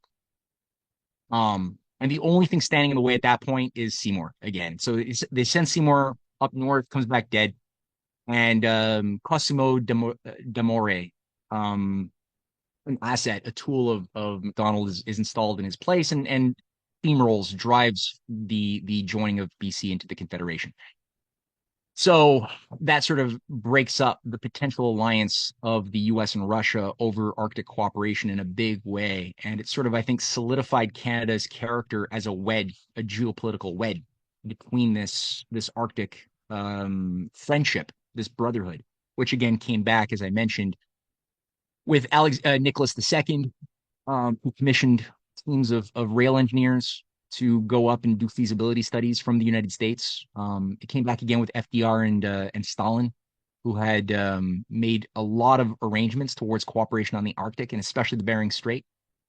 But Canada always kind of played a negative role because we weren't acting in the interests of Canadians. We were always acting in the interest of the British Empire, which is what it says and codifies within our BNA Act, which is also another thing which was signed into law a day or 2 days after Alaska was sold, was the British North America Act was passed, which established quite literally a nation founded upon British principles and for the to promote the interests of the British Empire. It literally says that we exist to promote the interests of the British Empire in our founding constitution, if you want to call it that. And it also codifies the role and powers of the Privy Council, the Governor Generals, the Lieutenant Governors, as sort of a deep state structure built into the system, which is again part of the unfortunate bane of Canada's existence. Been people's desire to treat this as a legitimate thing and not see this as a bunch of very um sick scraps designed to create a false pseudo nationalism for the benefit of something that doesn't care about Canadians. So yeah, that's the story of BC in that era, which yeah, it's such a pivot of history. It's so important that people look at this, and so few have, very few. All right, now I want to jump forward in time, talking about the former North American Water and Power Alliance. It's that kind of project speaks of where there could be genuinely positive cooperation between North and South. I mean, such a dramatic difference from, the current era of, the annexationist threat from, an imperialist American president. this alliance of the past. Can you talk about it and why it failed? I got a chapter on that in the pamphlet that we're referencing. The North American Water and Power Alliance. It's something that's it will piss off a lot of Canadians because a lot of Canadians have been. It's weird what's happened to us. There's been a lot of propaganda by people like Walter Gordon, George Grant, another founder of the New Nationalism of Canada, also a Rhodes Scholar, by the way, who promoted a lot of very influential propaganda to convince Canadians that our identity is that we're not American. That's though we look and sound in many cases very similar to Americans, our identity is that we like hockey, we're polite, maple syrup, and we're not American. That's not much of an identity to be founded upon. And part of the that goes with it secondarily is the idea that the Americans intrinsically want to steal our water. And that's partially true if you look at, but it's not really like what are we talking about when we're talking about that thing inside of America that has this imperial ambition to use and to take our stuff, especially water. Now, if you look at Nestle, they're already doing that. So from the as far as the corporate takeover of the Canadian economy that really happened, especially under the age of globalization, um, we already did it. Like Nestle buys up thousands of gallons of Canadian water that they bottle and sell, for $2, $3 a bottle for pennies. They give us pennies. So it's already happening. So people will not differentiate that which has already happened that we let happen from the thing that is NOAPA, the North American Water and Power Lines, which is different. So the North America that was originally put forth in the late late 50s originally as a design from a company called the Parsons Company. It's since become a very corrupt company tied to very bad things in recent years. But back then, it still had it's part of the ethos of the era. And and it was part of the idea that we could foresee that there was going to be droughts, major water crises in the future. And you could act in the present on those future crises by creating abundance and the management of the water system. So what happened is it's the continental look to different water flows. One of the characteristics is that a disproportionately large amount of water rains in the high north, in Alaska, Yukon, northern BC. Fortunately for the continent, it's an immense amount of water that rains up there and that flows directly into the ocean. And that, through a natural biorhythms, you have evapotranspiration evaporation from the ocean goes back up into the natural atmospheric rivers and that rain back down onto the landmass and that do it all over again.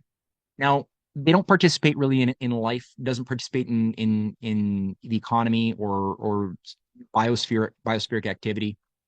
And so they were looking at, well, how do they take maybe 5 to 10% of the water runoff in the north and move that water down to first capture it in reservoirs, then move it down using gravitational flows of the earth into areas that need it, both to replenish the Great Lakes. So move creating like a barge river, which would have some hydroelectric potential throughout Canada to clean out the Great Lakes, replenish, and also similarly down southward into California, Texas, Mexico, that would green the deserts and replenish the aquifers and provide a lot of bountiful fresh water, as well as a lot of hydroelectric power. I think it's like 277 gigawatts of hydroelectric power along the way. So it's a huge mega project. It's the biggest thing. The only thing as big that we've seen is probably what China's doing now with its water diversion projects. So this got the support. It was falling in at the time when W.A.C. Bennett and JFK were also organizing the Columbia River Treaty, the Peace River, which, by the way, the Peace River and Columbia River are part of the NOAPA design. So in my mind, we've already begun the NOAPA by JFK and W.A.C. Bennett's work. But they didn't give it the name. They didn't. Bobby Kennedy did. He actually did start campaigning for and endorsing the NOAPA program because they could foresee, they were thinking longer term, and they could foresee that there would be what we are now seeing as far as fires, droughts, other things that would naturally happen as you deplete your freshwater systems. So there have been engineers that have done 21st century upgrades on this. And I find that they're very inspiring. They really awaken, in my mind, the imagination in terms of looking at what's possible, in terms of looking at what would be what would allow us to create win-win relationships with the US, who desperately needs water. We also need to have a wiser use of our resources. So how can we do it in a way that doesn't involve US corporations just stealing stuff to turn it into money, but that rather builds new cities, which we haven't built a new city in like 70 years, you know? So why not build, like, think about nation building? China's built like, I think 400 new cities in the last 20 years. Like, it's crazy the level of development. We totally lost touch with that. So it'd be cool to be able to regain that sense, and again, to negotiate a relationship that we all benefit by having pro industrial growth economies with the US would be a really nice way to reset our relationships with them around a non-imperial way of doing things. But again, it requires a different spirit in the Canadians. I don't know how viable it is with the current um, zeitgeist, as well as people like Mark Carney and, other eco technocrats that are religiously against this sort of thing ever happening. Um, so I think it's a nice idea. It inspires me, so I put it out there to try to stimulate, discussion. Practically, I don't know how viable it is though. All right, so just quickly on this because we still have a few more things to get to. Can you just quickly talk about the Chinese, since about the turn of the millennium, the Chinese have been really active in terms of water management and ambitious nationwide projects. Can you just quickly bring up an example or two on that front? Yeah. Biggest one is the Move Southwater North. They're not good at naming projects inspiring. Move Southwater North. But it's a great project, and it's a three-phase project. I think it's like $64 billion. Um, and it involves taking water. Similar problem to the North American continent. Kind of has like a lot of water flooding in the south, but a lot of dryness, aridity in the north. So this idea, and again, the first two phases have already been done. Is find build water diversion canals, other things, tunneling, because you don't want to lose a lot of the water through evaporation, so you want tunneling to move that north, and then it'll when the final third phase is finished, which is they're moving ahead of schedule. It'll be done before 2050, the third phase. Water will be sent to start greening the Gobi Desert. You'll routes that'll go all the way to Tibet to benefit the Tibetans with a massive amount of hydroelectric power generated along the way. It's the biggest thing we've ever done as humans. It's happening right now. And China's built like the 5 of the 10 largest hydroelectric dams in the world have all been built by China in the last 20 years, starting with the Yangtze. And there's one that's like 3 times bigger as far as like energy it'll be generating than the Yangtze was. That's being built right now, I think in Tibet. Not I think, it's in Tibet. So there's these giant programs that are, again, people are like, oh, that's communism. I don't, but it's like, well, it's the nation initiating it. But you could look at the amount, there's hundreds of private companies and entrepreneurs who are getting contracts to do the job in different degrees. So it's not just one thing. It's it's a nice synergy of public and private in a healthy manner where the nation state is playing the role it's supposed to play as far as representing the interests of the people and the culture. So, people can complain about the you know how these big projects are affecting natural ecosystems and stuff, and it's like, well, yeah, that's happening, but I mean, some people want deserts to remain naturally desert and dead forever, and others see deserts as being something which might be even natural to green a desert. I mean, NASA just did an overview and found that there's 10% more biomass than they expected grown since the 1990s. The vast majority of that increased biomass has everything to do with India number two and China number one, and the type of economic thinking. So that it's demonstrating that there's actually, we've been lied to when we've been told that human economic development has to always come at the expense of nature. Not true. Nature can actually, if you do it well, nature can actually thrive as the economy grows. It's possible to do. It's actually necessary to do both at the same time. So last summer, I was invited on a media tour, and I went to see the Xinjiang Uyghur Autonomous Region, and I was able to see there's the solar panel. They had almost like a solar panel farm out in the desert in one of the cities. I'm blanking on the name right now, but that is another use example of how the nature in the desert can be really functionally used. Now, of course, it should be emphasized that China does believe very firmly in the potential of, green energy, but it's different than, say, a Germany, etc., which is committing national suicide by cutting off traditional energy sources, before these are functionally useful. Because maybe one day these things can be the leading forces, but until these things are fully developed and taking care of an entire nation, to demand a transition to them in 2 years, 5 years is utter national suicide. Now, the other thing I want to say is my personal view on it. Look, I personally do view China as socialist, but my view on socialism always is a ruthless scientific way analyzing, is a toolbox fundamentally to me, right? And you use it depending on your conditions of the nation. And so for me, when China does when it does these things, it has the national, most crucial vectors of the economy. It'll have those nationalized, it'll have them under tight state control. And then other areas, it will allow private enterprises to come in and have competition where it's useful, because competition is useful. It can be very useful under the market. So that's where I do believe in the market socialism. I think it can be, the market has its place in society. Those are really good points you just made. I totally endorse that. And yeah, like FDR had said, and that there's two kinds of communists that we can get along with. There's the feudal communists that we can't, and then there's the industrial communists that we can. And Stalin said something almost identical about capitalists. He's like the industrial capitalists we can work with.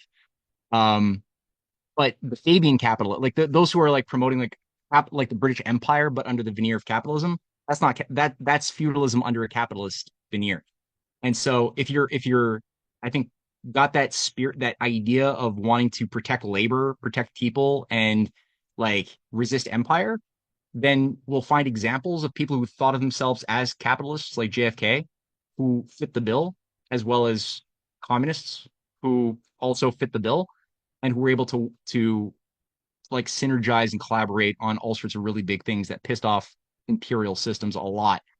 So it's just a beautiful irony that I've found. And yeah, like markets should have their role. Competition has a really important role, but it shouldn't be what you don't let private the private class uh control your global policy. Like you have to keep it in as contained in a certain way. These banks are instruments, they're not the thing that are supposed to shape your world. But I just want to say I really appreciated your addendum. All right, well, fantastic. So let's talk about going into this late 60s, 70s now. Maurice Strong was a name that came up a lot in your booklet. So how did he contribute towards the implementation of a post-industrial vision for Canada that really came into play, I believe, from 1971 onwards? And this time might be shocking for Canadians because we saw deindustrialization occurring pretty heavily after NAFTA. But from what you're saying, this vision came in 20 years earlier. Yeah, I mean, Maurice Strong was a highly connected, strange creature from I think Saskatchewan. Saskatchewan produced some really weird people. Kearney, I think, also came out of there. Anyway, um, not to say I have a lot of good friends who are from Saskatchewan, but I'm just thinking that there's a lot of very high level oligarchs as well who seem to be generated. Yeah, I don't. There's something going on. Anyway, Maurice Strong early on, I think possibly through his uncle Frank Strong, who was for a period the president of the YMCA, was on the radar. I think he's connected to some noble families of Europe, but that's a whole side thing. Anyway, he was put on the radar of David Rockefeller and did a little stage, as they say, in New York at the Rockefeller Plaza. Whatever he did, he impressed a lot of highly influential figures around David Rockefeller and found himself very quickly in his 20s the CEO of several like mining companies. And he became like the youngest vice president of Power Corporation by 1963. overseeing sort of the new technocracy that was introduced that overthrew the old guard during the Quiet Revolution. So he was that. He quickly became the Minister of External Affairs of External Aid, sorry, of Canada, under Lester B. Pearson, and he was the founder of the Canadian International Development Corporation, CEDA, or Development Association, CEDA, in 1968. And so under that position, he began to work to undo the type of foreign policy paradigm that John Diefenbaker had reflected, which was the idea of assisting Pakistan in or India or any recipient nation receiving money from Canada.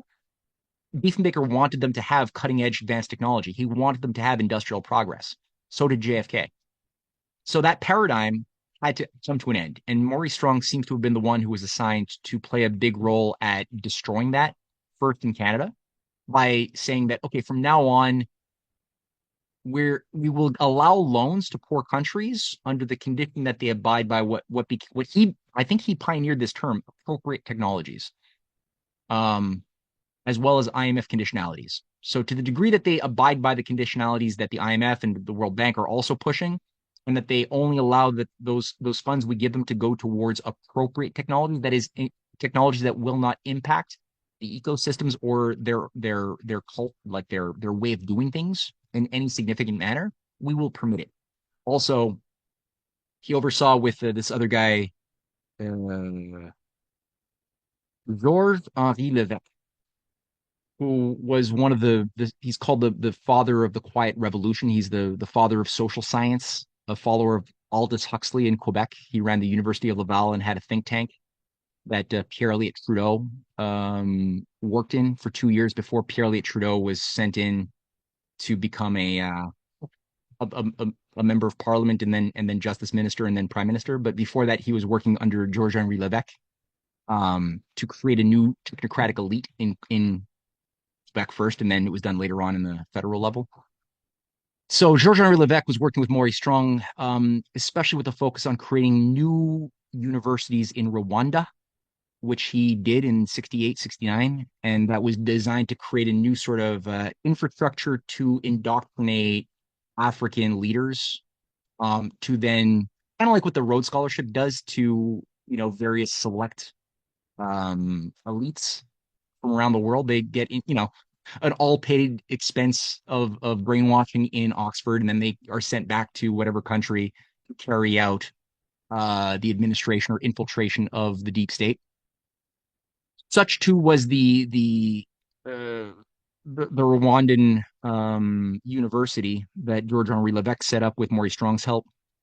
So that was the first wave, just corrupting the idea of loans from the former idea of helping nations stand on their own 2 feet, of breaking free of empire, of not just giving people a fish, but really teaching them how to fish, into this other thing of creating dependency, and creating institutions that would train corruption and built into victim target nations that you would want to keep underdeveloped and under the heel of a higher power located in far away. So it was at that point I think he was just very effective. I don't know how he had this charisma, almost what's been described as almost a hypnotic effect about him.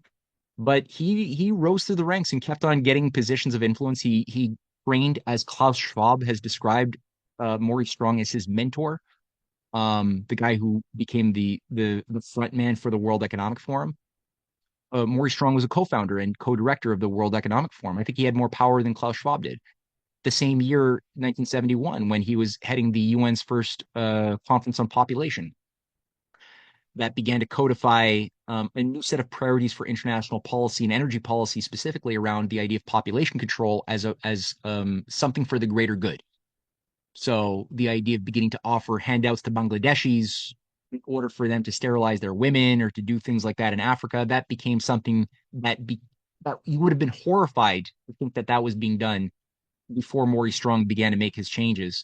And then afterwards, somehow it became more normalized. And Henry Kissinger, people have probably seen his NSSM 200, National Security Study Memorandum 200, where he calls for basically encouraging a policy of depopulation for target nations that want industrial progress, but they're not allowed because that would create a population crisis. They would start using the resources under their land, but that's obviously in America's interest to stop communism, so we can't allow that. Um, so that's Kissinger's NSSM 200. But again, very much in alignment with Maurice Strong's program, and I think in many ways you can call him the founding father of the Green New Deal. Um, Over the ensuing years, he found himself like the head of Petro Canada.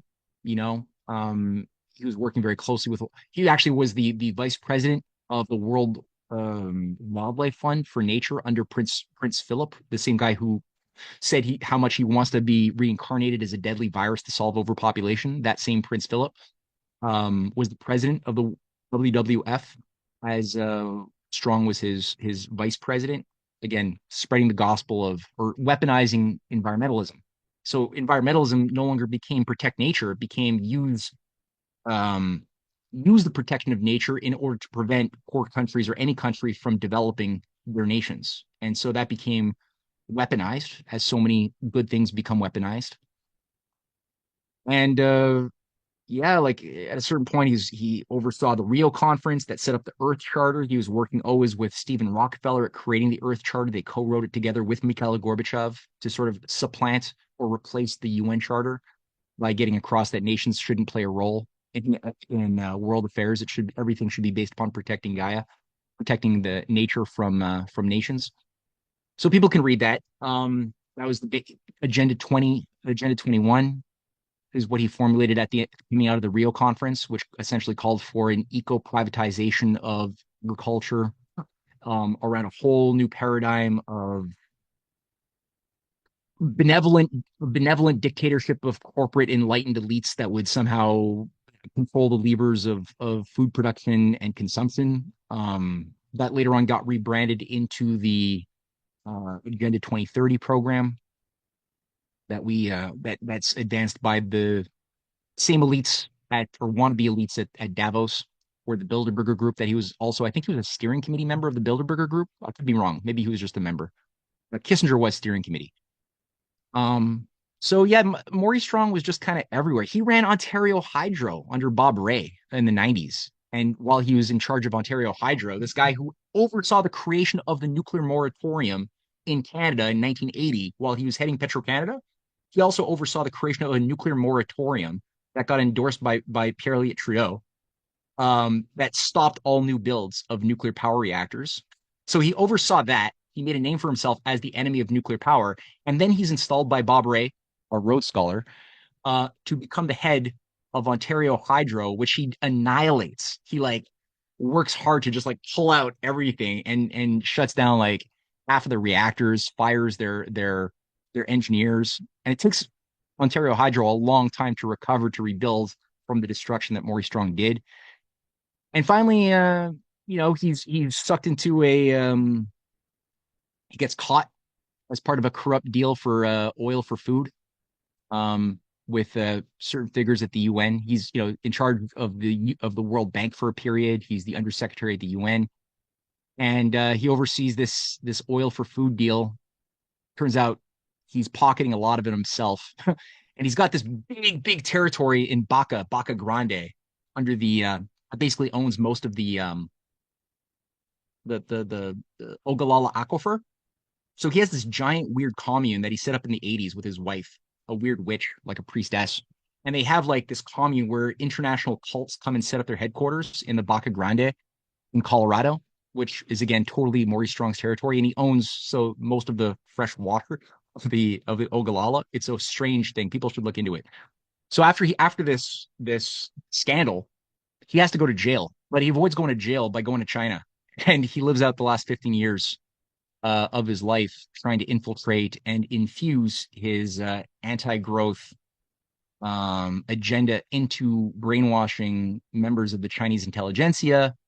I think he was overall isolated and didn't have that much impact, but he had a bit of impact. He did some damage in China. And then he died in 2015. Yeah, now he's somewhere more sulfurous, I guess.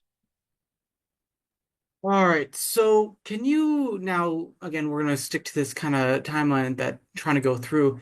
1967, concept of permanent development. Richard Romer's 1967 proposal of a mid-Canada development corridor, right? This concept comes in, and then you go all the way to 2017, you have a Canadian Senate study that actually talks about this to a degree. Can you talk about this permanent development concept and, really how it could revitalize and produce growth and development in especially the central areas of Canada, the prairies, that really could be properly sustainable, a vision to the future. Yeah, I was shocked to find this thing. And this is 1967. Richard Romer, war hero. He's commissioned to come up with like a study, a vision for how to practically open up the north of Canada in a serious way, the way Diefenbaker had tried and failed. He's assigned to do it, to come up with, and the study is still available as a PDF online with beautiful graphs, and he basically does what he can as far as having a very small team and of doing an assessment of what are the resources, especially along the Canadian Shield, and he comes up with a strategy for how 'cause that's like I mentioned, 90% of the Canadian population is locked up right hugging the U.S. border. Very few live. I think maybe 6% live within the Canadian Shield, and then 3.5% live in the Arctic, above that. So highly underdeveloped. And they call for building a 4,700-kilometer rail line from the Maritimes all the way up through British Columbia and through the territories. That would probably, he doesn't have it connect to Alaska, but that would be obvious. You don't want to do that. Um, yeah, and he has different roads to rail programs. It's just really forward thinking. Now, unfortunately, Richard Romer's designs, I think it was at a time when it was still uncertain whether the world would continue on the pro-growth paradigm that people like Robert Kennedy was pushing towards, and Charles de Gaulle, was still in power. There were still a lot of real high quality statesmen thinking about continuing the FDR JFK spirit. And so it wasn't certain that that could be sabotaged as effectively as it was sabotaged with the ouster of de Gaulle, the murder of Bobby Kennedy, I would say the murder of Daniel Johnson Sr. in 1968. Um, I think he was poisoned. I've seen enough evidence for that. Anyway, but so if you couldn't sabotage that dynamic by creating, this new type of consumer economy, then what pathways were available? And he was assigned to sort of come up with a pathway to keep pace with the pro development USA. And he was disappointed that Pierre Elliott Trudeau heard him out and then wanted nothing to do with it, because Trudeau was committed to the post-industrial system. That was Pierre Elliott Trudeau's ideological commitment as a Fabian and as somebody who was part of the machinery. Um, so it was revived. It was, I guess, rediscovered by some senators in, I'm forgetting the name of the key guy who spearheaded this in the early 2000s. It's not, it'll come to me later, but it's in the booklet. It was spearheaded and revived and updated with new information about the terrain. And you know, I think it's another complementary. Oh yeah, it was then brought up again by a team from the University of Calgary, I believe, who did an update on this study involving now high-speed rail that they incorporated into their calculus, not just conventional rail like Romer had put forth. And it's a great updated study in 2016. Again, people can download it. I've got a reference to it in my report, and read it. It would, I think, if we're gonna make it into the 21st century, we have to talk about these sorts of things and act accordingly. What I appreciate about your work is this vision. I very much reject this idea of degrowth, and I think, China is possibly the greatest proof of the foolishness of that theory. You can have growth, and it can be an ecologically sustainable kind of growth. Now, in terms of high-speed rail, again, it's a kind of personal thing for me. I've taken high-speed rail actually in China, and I've experienced how fast it is. It's utterly incredible. It's utterly incredible. I've taken the Via Rail up from I believe it was Toronto to Ottawa before, but it's nowhere as fast, and it's honestly just as expensive as a, much farther, much more efficient, much faster trip. I remember, I think I was in Changsha for that time, and that's where I took the high speed rail back to, Hong Kong. And I remember being in a facility. It was as as vast and as tall as an airport. It was an incredible facility. It stunned me in terms of the staggering size. It made like the Pearson Airport feel like small and miniature by comparison. And it was even for just in one city, not like not the biggest of big cities, not a Beijing, not a Shanghai.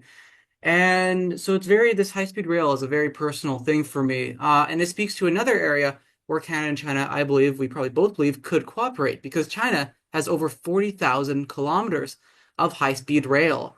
Imagine what, could supercharge the Canadian economy other than high-speed rail from coast to coast. It's a no-brainer. It's a no-brainer. And I was at a conference but with the vice president of Via Rail in 2016 or 2017.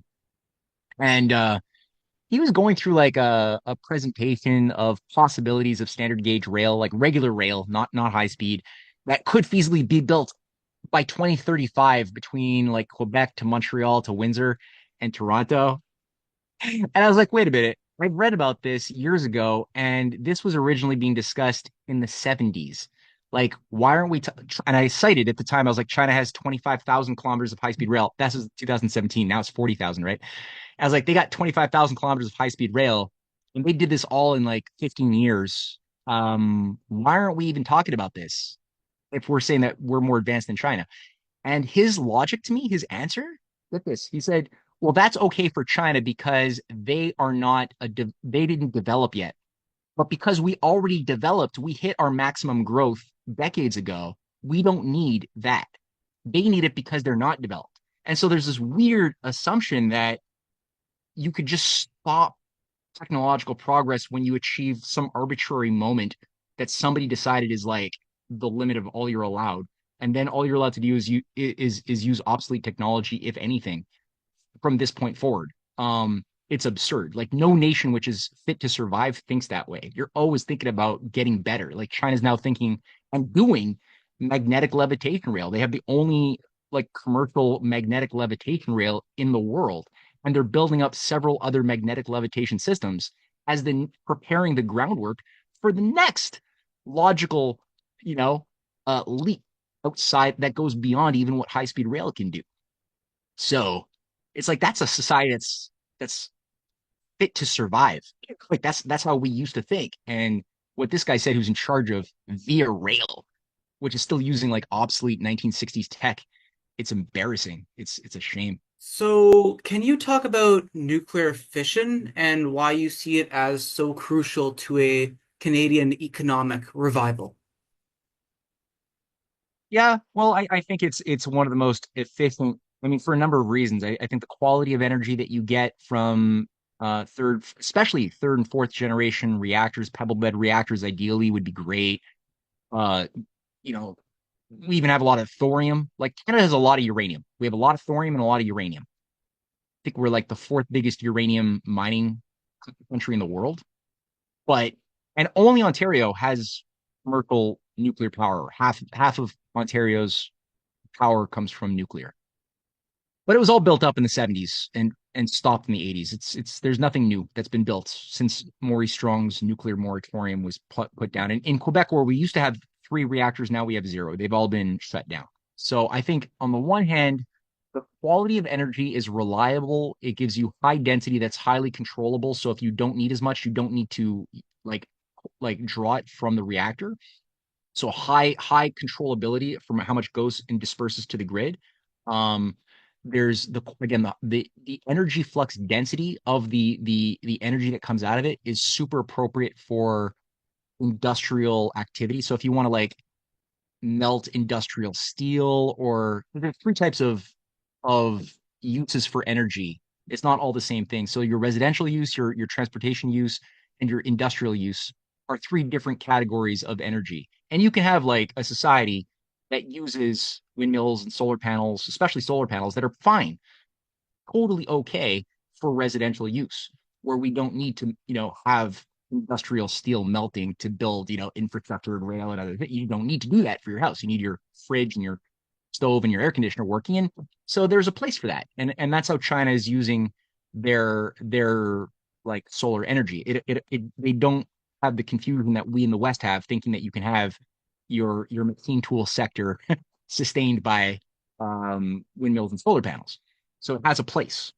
But nuclear, if you're going to have a pro-industrial society, you need to have nuclear as well as something that's going to be building like the type of big infrastructure that I've been alluding to. Number two, I think it puts you for the mind work, like the cultural excellence that is demanded upon a society that is creating, utilizing, and improving upon nuclear science is of a cognitively immensely high level. You have to have such intelligent people and engineers and technicians and pure scientists working together in a very reciprocal way, which means, again, very high level cognition is required, much more so cognitively than a society that's purely on coal or natural gas. Like those things do take intellectual powers. It's very hard to manage a rig, to have pipelines. It's not a simple process, but it's still like you're not tapping into an understanding of the universe and its hidden laws that we have yet to discover in as efficient a way as you are when you're working with the atom. It gets you closer to things like fusion, which Quebec was a world leader in plasma, in tokamaks and in fusion research in the 90s. We were winning awards. And as soon as we won like the award for the most advanced, effective tokamak in the world, they canceled it. They gave us the award, and then they canceled it, shut it all down, broke into pieces like they did for Avro Arrow, and put the pieces into a warehouse that is nobody's ever seen from again. So it's like if you're gonna have practically viable fusion, you need to go through the like you can't just learn to run right away. You gotta walk first. So the walking phase is of the capacity building is learning fission properly, how to use it, how to again third, fourth generation molten salt. I referenced thorium is abundant in Canada, but we don't have a thorium reactor because decades ago the decision was made to go for reactors that produce weapon grade uranium because Cold War and thorium doesn't produce that, so they chose to cancel their prototypes that were practically already built in the 60s to have thorium reactors. Today, China is the only country that has a working molten salt thorium reactor, meltdown proof. Um, so there's, and again, third and fourth generation reactors are meltdown proof as well. Frankly, you can't they don't have the problems that the first and second generation reactors had. You could close the fuel cycle too. Like, I mean, if you're not wasting money, then we can go back and look at the science that was being put online that was actually done. The science is done. It's just that the Trilateral Commission, which Maurice Strong was a member of, and Kissinger and Zbigniew and James Schlesinger, who ran U.S. energy policy in the 70s, they canceled under Carter the closing of the fuel cycle. So instead, if you can't recycle, reprocess spent fuel, all that was left is just bury it, which again fed into the fear of people who became anti-nuclear, thinking that, oh, see, all we can do with spent fuel is bury it for a million years, right? Which was never a real argument. That was done because it was sabotage. We can close the fuel cycle. So there's all sorts of really amazing creative ways to make breakthroughs to sustain high quality life for human beings and improve nature with atomic power. And it gets us closer, like I said, to fusion, which is really the key is to get commercially viable fusion. All of these things make it a very advisable thing, I would say, for any society that wants to think long term and to grow. They should have nuclear. Yeah, and I'll say one thing, which is that it's quite interesting that you mentioned Maurice Strong as a Canadian being on the American Trilateral Commission.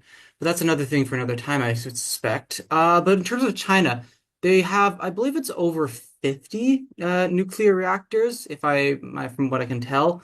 And there's these Western mainstream media stories. Now, these are it's claims, but they're claiming that China's building a big nuclear fusion facility near the city of Mianyang. That's the claim. I'm not sure what you know about that, but there's a claim about that. It's quite interesting. But Hmm.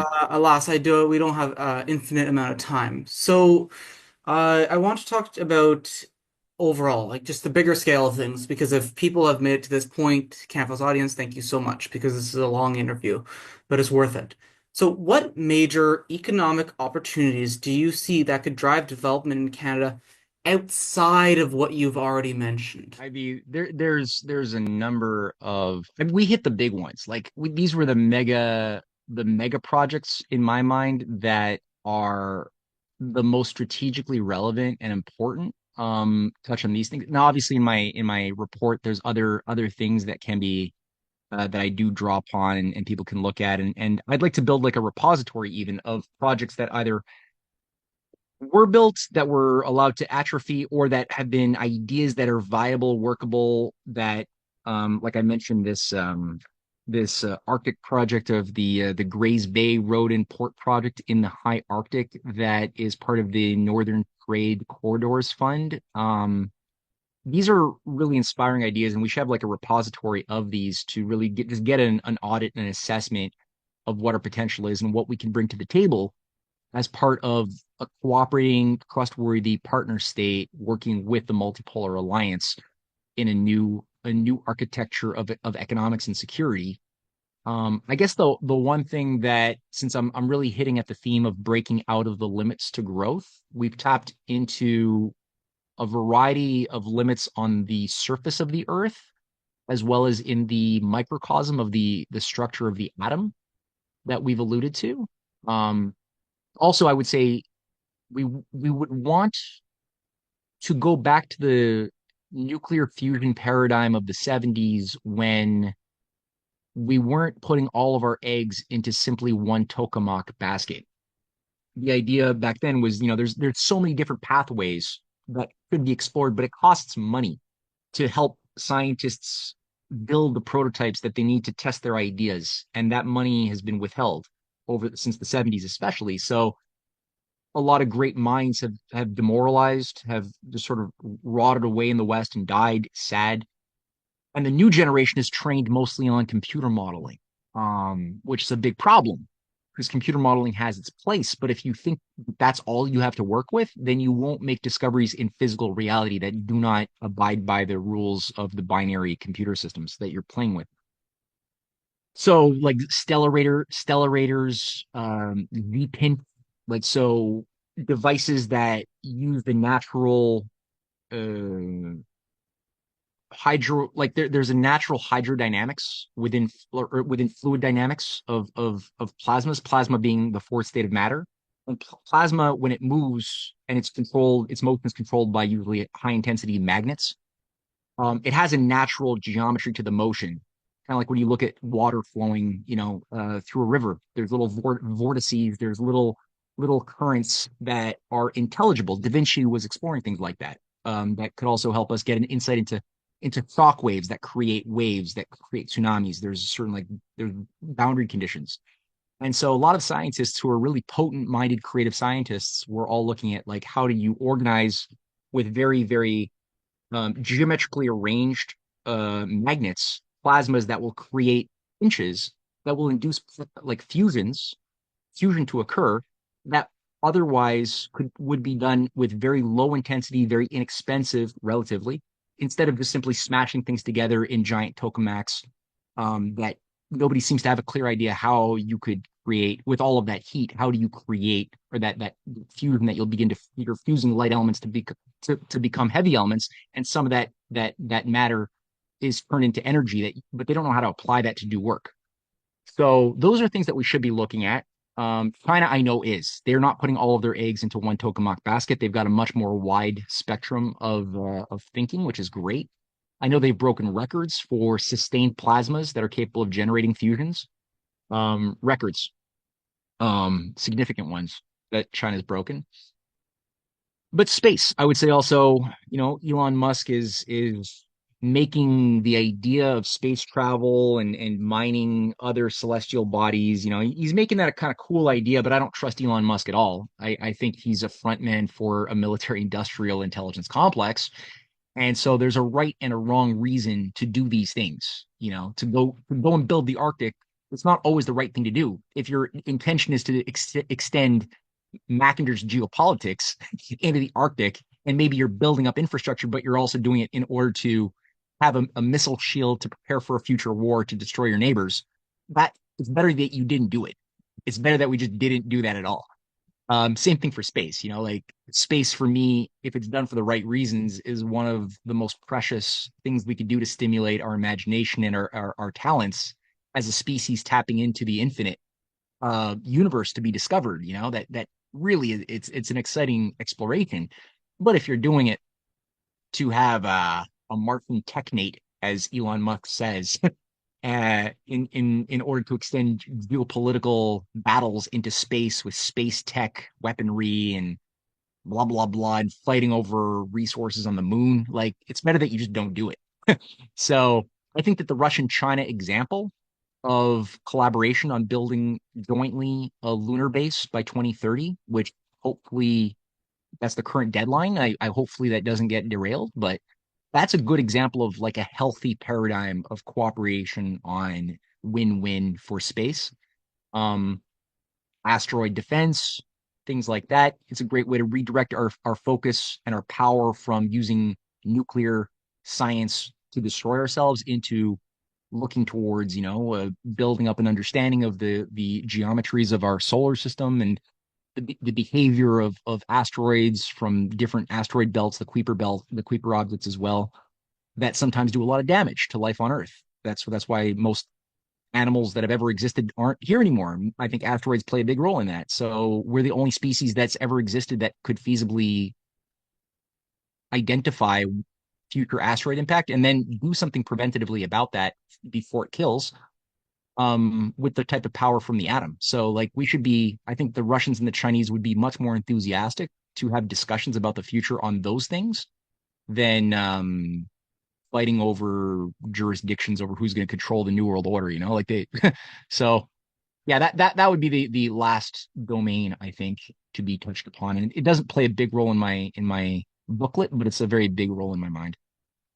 Very fascinating. Okay, so to end things off, if Canada continues to regretfully focus on warmongering rather than economic cooperation with Russia, China, and the global South as a whole, what would you see Canada's future looking like in the next few years? If we continue on the bad path, mm, mm, well, yeah, it's a bit of a downer to end on. But yeah, no, it could get really dark, man. It could get really bad.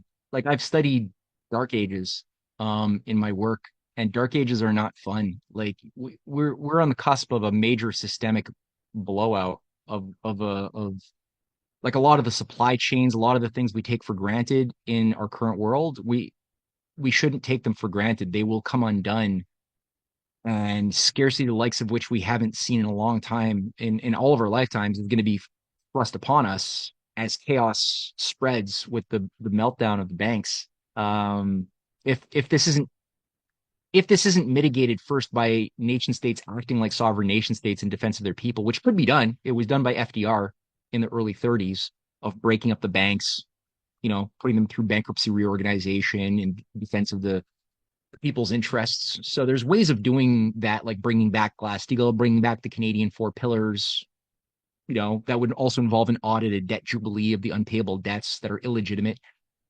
Um, so like there's things that can be done, but if those aren't done as you're saying, and we stay on the stupid path, um, we're gonna be ripped to shreds. It's gonna get so dark and bad. And I mean, looking at possibility, if the U.S. is remains under the control of the current batch of ideologues that seem to be rebranding MAGA around or infiltrating what I think is the more legitimate part of the US patriotic movement, but infusing like Mark Rubio, neocons, ide- Christian Zionist ideologues like Hegseth, who wants to reconstruct, the kingdom of Jerusalem after a period of purgative violence that he believes is ordained by revelation.